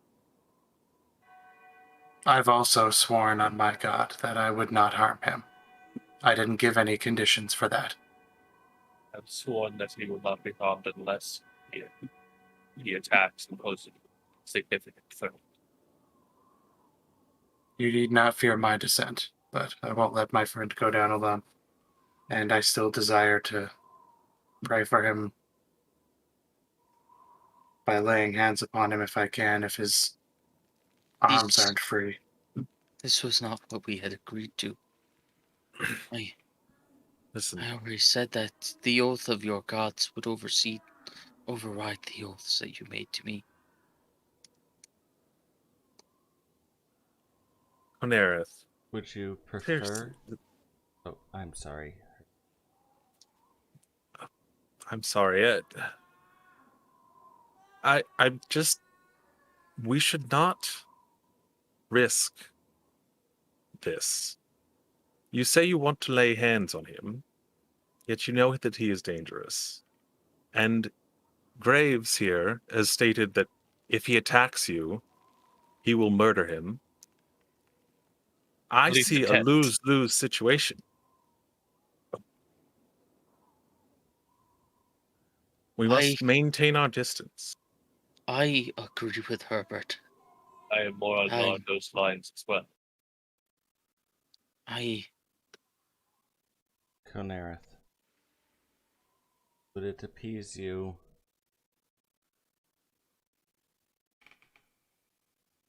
to lay hands on me if I was laying hands on him? It would. But I know not what reason Onyx wants to go down there. I'm not arguing for that case. I'm simply saying that if Onyx does choose to go down there, if that is the path that ends up being taken, he's not going alone. And Father, ease your mind. I will leave my warhammer here with you.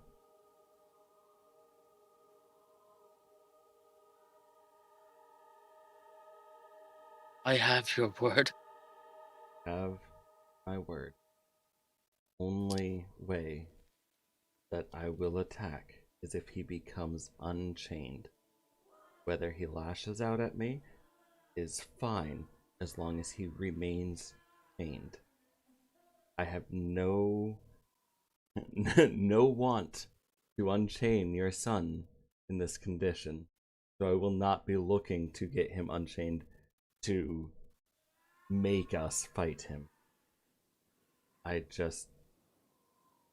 If he becomes unchained, we can't allow this town to be ravaged by what's taken over your son. Can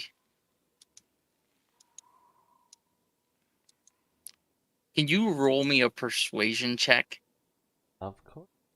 It's gonna be a high DC. This is very much against his nature.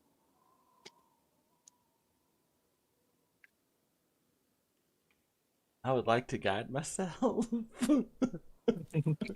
That's okay, you can do that. That is how that spell works.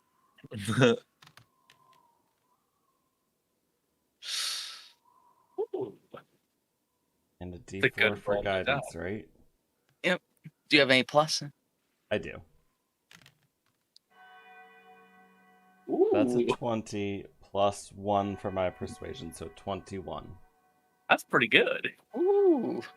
I have luck points that I can use on others.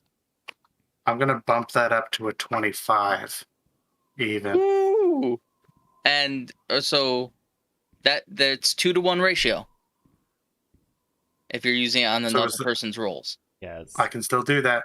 holy cow. How many luck points have- did you have? I have 14 luck points saved up. Woof. I don't think I would. Okay. Yeah, I have 4, but not 14. I've got a Okay. couple good rolls when you rolled luck points for me, so. Yeah. So, you hand your warhammer to Father Donovich, and it kind of, it's heavy, like it weighs down his hand. Yeah. And as you set it in there, you can see that the weight of the warhammer fall in his hands, and his shoulders sag as if in defeat. And he's like, please, don't hurt him. I mean your son no harm. I swear to you. Rare's lantern is. As I said, I don't have a key. I hid it. I know not where. I threw it. Well, let me see if I can pick this lock then. Canary just turns his head slowly over to Herbert, who he knows has a lockpicking kit, I'm pretty sure. Who doesn't want us to go down. But I have thieves' tools. Yeah, no, okay. here's the one with thieves' tools. Yeah. Okay. Yeah. No, I don't have those. I have tools. Okay. I could open this trapdoor easily. Oh. The RNG gods want this to happen. Right. So I don't know what's happening, but they want it to happen. 19 plus sleight of hand, right? And proficiency. Yeah. If you have these 'Cause I tools, have these tools. it's proficient. Okay, then it is plus your proficiency.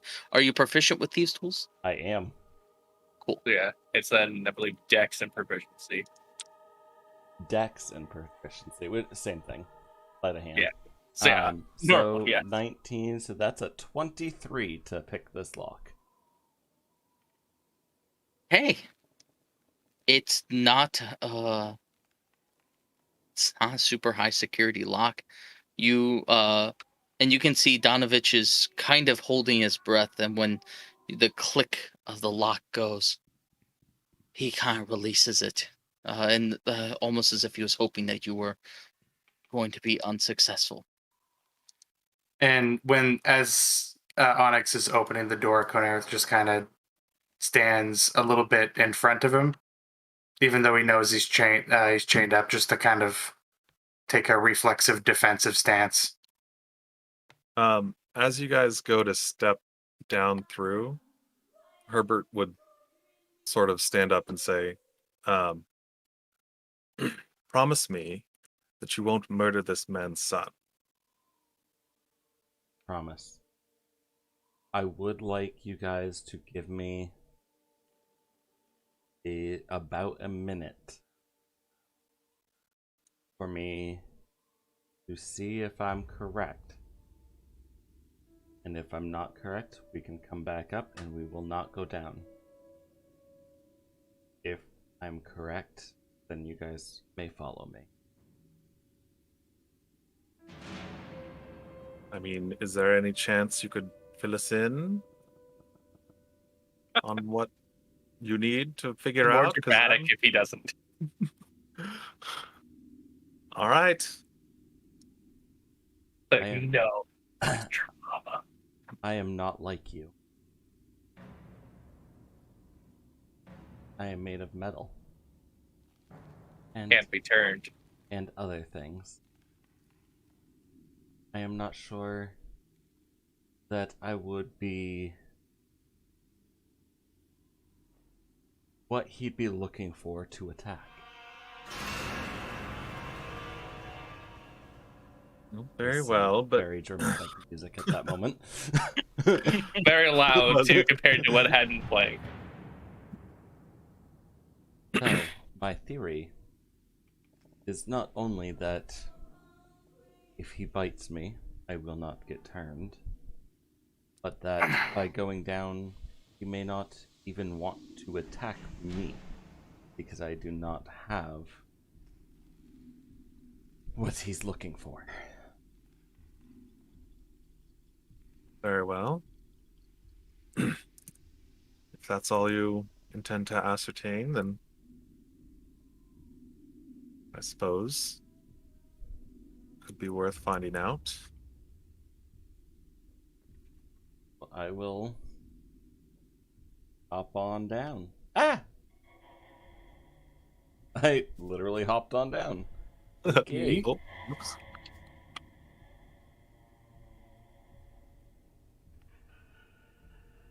Okay. Oh, Conareth, 1 second. Let me go down first. I want to, because if you're down here, he may be looking at you when I thought he was looking at. Okay. Where You is walk he? down. Do you have dark vision? I do not. I am Oh. carrying my torch. You see him over here, lying Okay. on the ground in the chains. Okay. Oh, there he is. So. hell is You're going on top of the pillars. Oh, yeah. Wow. You're snapped to grid, Yeah. so it puts you on top of the pillar. I am just going to see if he's like following me He- and trying to like.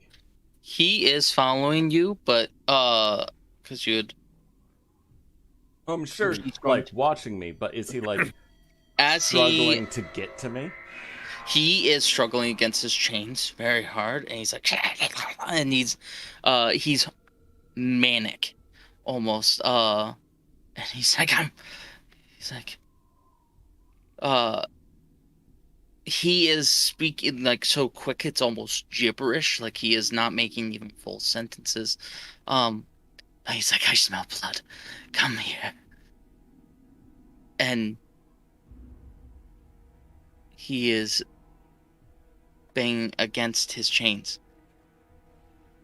Now, If I take a wide berth and go over here, does he go at me, or is he still going like at the stairs where he there's is more just blood? he is just frantically pulling at the chains.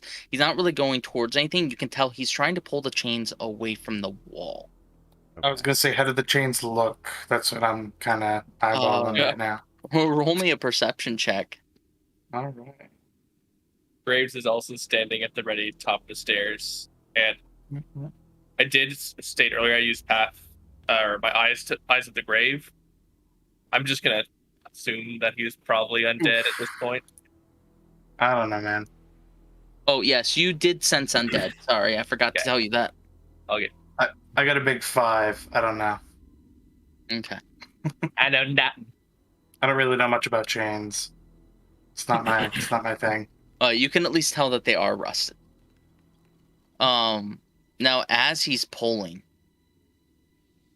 you see that he pulls and dust is coming from the wall as he pulls.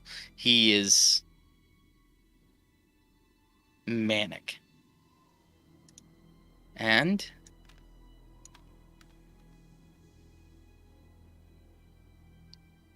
he gives a pull. One of the braces begins to bend at the metal, but it still holds fast into the wall. He is continuing to Get out of there. Rooster. I heard Anyone a got chain mend? Or Doru. I break. try Yeah, to. don't have a minute to stand next to him. Doru, are you still in there? He's like, how close are you to him? I'm probably 10 feet away from where he can reach right. He's going to lunge. He's continuing to lunge forward. He does kind of glance over to you. Does lunge towards you as well.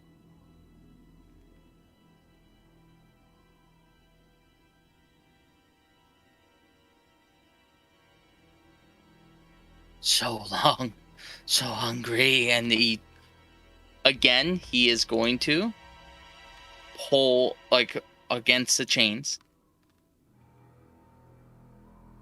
As he does so, one of the metal clamps breaks off the wall. There's still 3 more holding him on there, but now he is he has more mobility and he's pulling still. How far is he from like Graves would be right at the top of the stairs? How far away would that be? From him?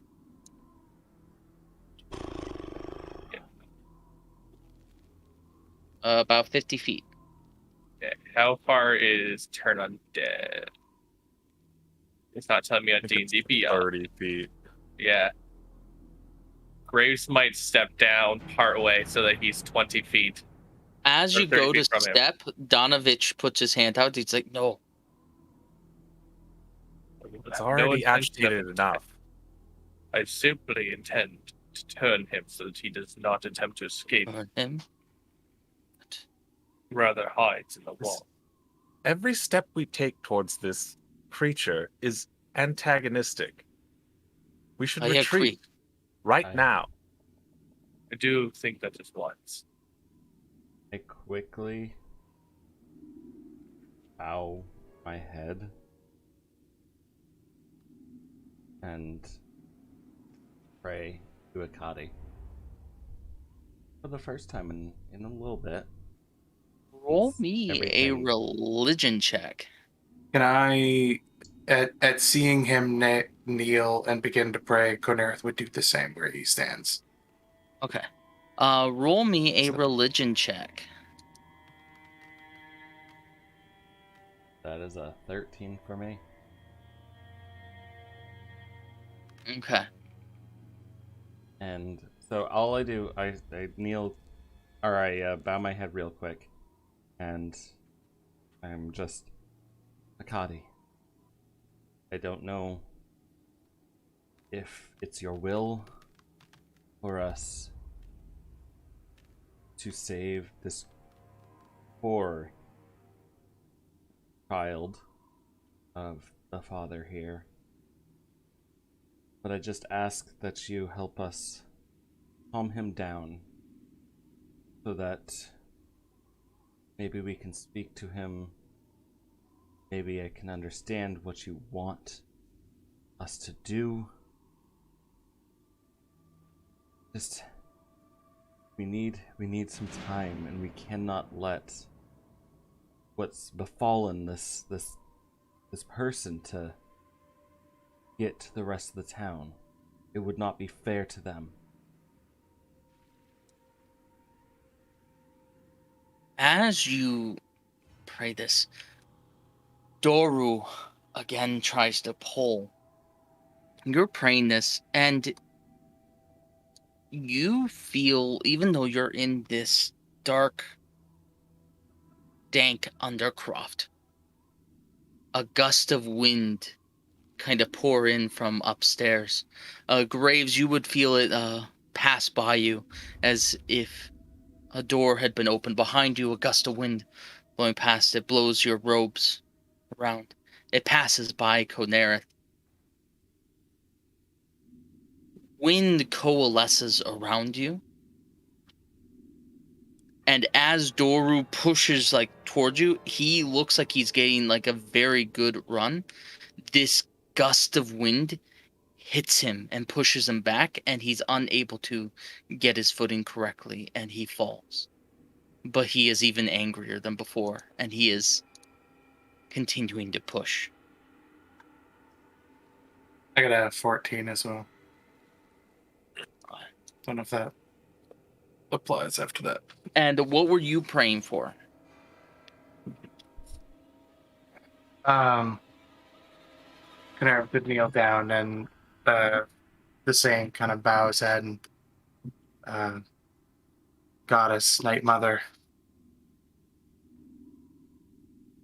God of those who wander, ease this man's suffering, this boy's suffering. I believe he has wandered long enough. His mind is frayed. There's barely anything of him left. Ease his suffering, even if it isn't a cure, which I know you are capable of granting, at least ease his soul and his desire, this taint that infects him. And he's just kind of going on and kind of a lot of the same stuff, but it's just a constant prayer. You rolled a 14, you said? Yeah. Okay. Onyx. The wind pushes Door back, and as he's staring at you, you suddenly see that he begins to shake. We're not entirely sure what's going on, but his knees begin to shake back and forth, and he looks like he's about to fall over. K'Nerith, as you're praying, you feel something not from your holy symbol, but instead from around the key on your neck. You suddenly feel a pulse, as if a heartbeat is coming from it. And you see Doru crumple to the ground.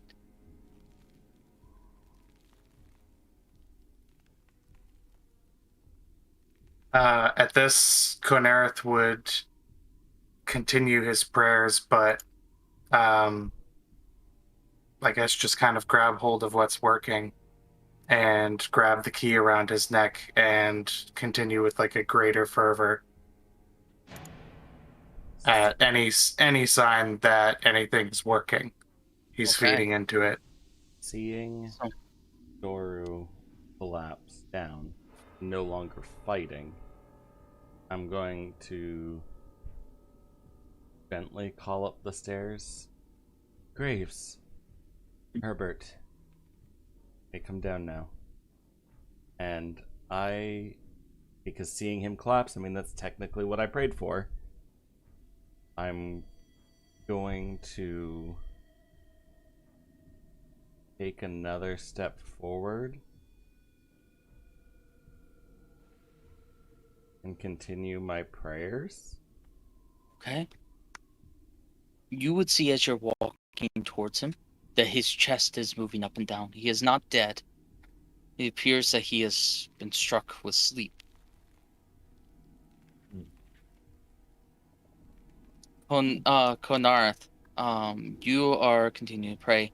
You feel that your connection, the the connection of your mind itself has connected.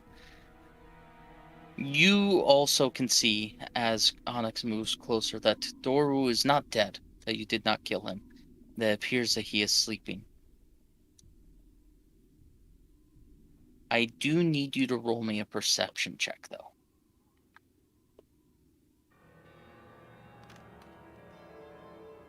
That's a 12.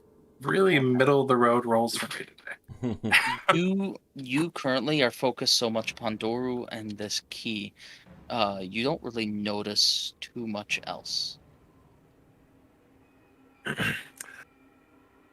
So Herbert heard. Oh, you're muted. Okay, my cats were going crazy again, so I muted it. Looked like So you yeah, were Graves will talking. go, being told to come out. He'll go partway down the stairs, staying about 30 feet away from him, since I ain't no melee boy. Yeah, and Donovich is wary about letting you go down, but he does allow you since Onyx was the one to call you. Yeah, Graves is probably the one he's the most concerned about. Graves, with you being there, do you have dark vision?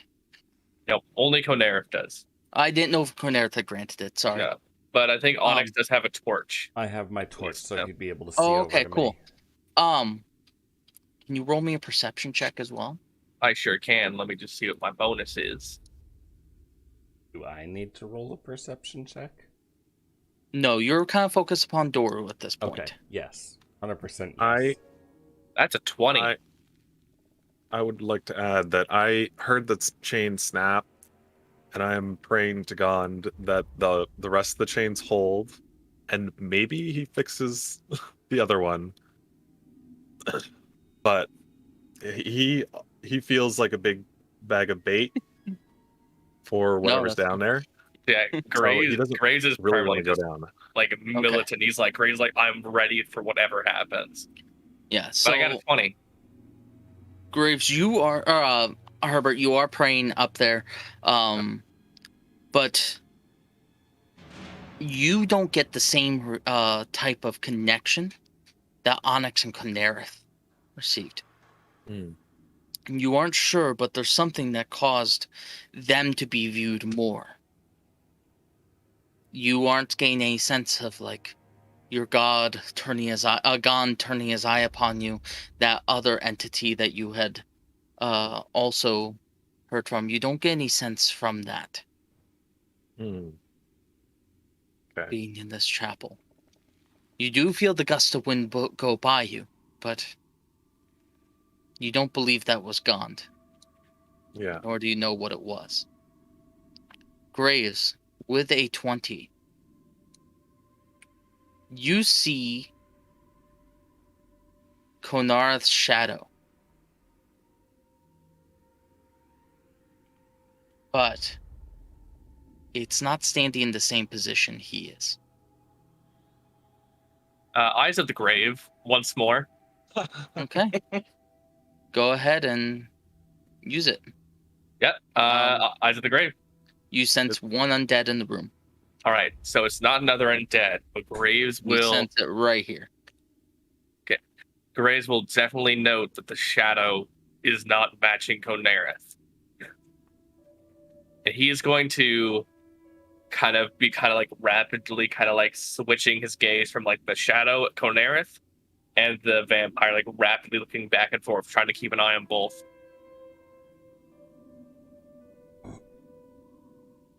As you go forward, Donovich shouts, he's like, my son, is he okay? He is not shouting. It's been so long.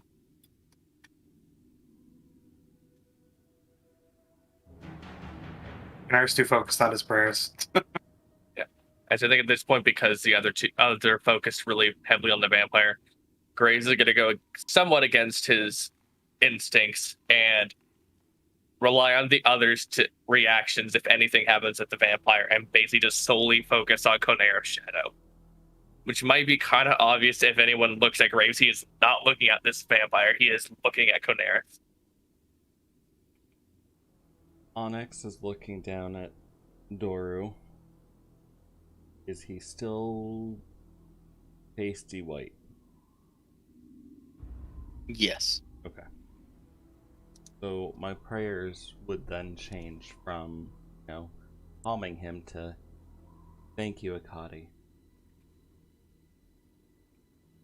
I'm very humbled by your interaction and intervention. I would ask that if you could relieve this soul of the curse that has bestowed on him, as from what we understand, I mean, maybe you have greater wisdom as always than I, but from what we understand, he did not commit a sin in this state, deserve such torture. Or if any sins he has committed, that maybe the torture he endured has been the penance needed. I know we are to issue justice to those that are ungodly, but I'm struggling to see where this is fair and where justice would be served. So I ask of you, show me a sign, whether it's remove this curse or maybe you intervene in something to show us the path I need to take.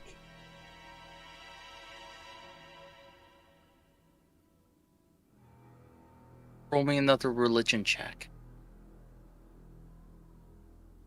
I'm praying, so I'm not gonna, like, I wouldn't think to cast guidance on my prayer, so. Mm-hmm. Fortunately, my religion is a +0. We'll see how this goes. Alright, middle of the road, 13.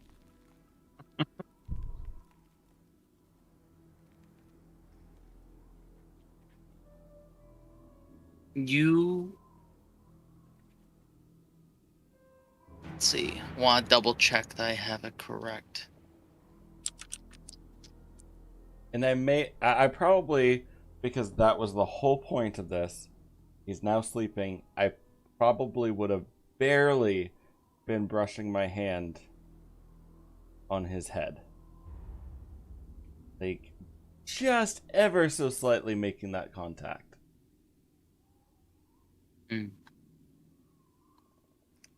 You hear slight voice.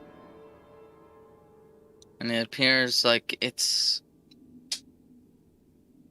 sounds like it's not within your head. It sounds like it's someone standing right behind your ear and whispering. And all they say is one word. Valaki. And that's where we'll end tonight's session. Still no level 3. Still a long rest. I'm trying. It's only been like 3 or 4 sessions. Every time we try to sleep, there's one character that shows up. Oh yeah, but before you take a long rest, I have one quest to send you on. Okay, I know you guys are really tired, but could you come in and could I set you on a quest? He was going to let you go. Yeah, we did not have to come down here. We're 4 clerics, and there's a cursed being in the basement that's been tortured. Like, what are we gonna do? It's been there for months. It'll be there tomorrow. But we want to leave early with Such compassion. But now we're not going to get to sleep till late. But I only need 4 hours, personally. We'll be there after we sleep, get a cup of coffee and breakfast. And daylight. Am I wrong? Yeah. No. I mean, I get it. But it's very antagonistic. Okay, so thank you so much for watching. We are going to be moving to our long rest chat before we go, and we will be back in 2 weeks. Thank you so much. And for Love Crits, like and subscribe.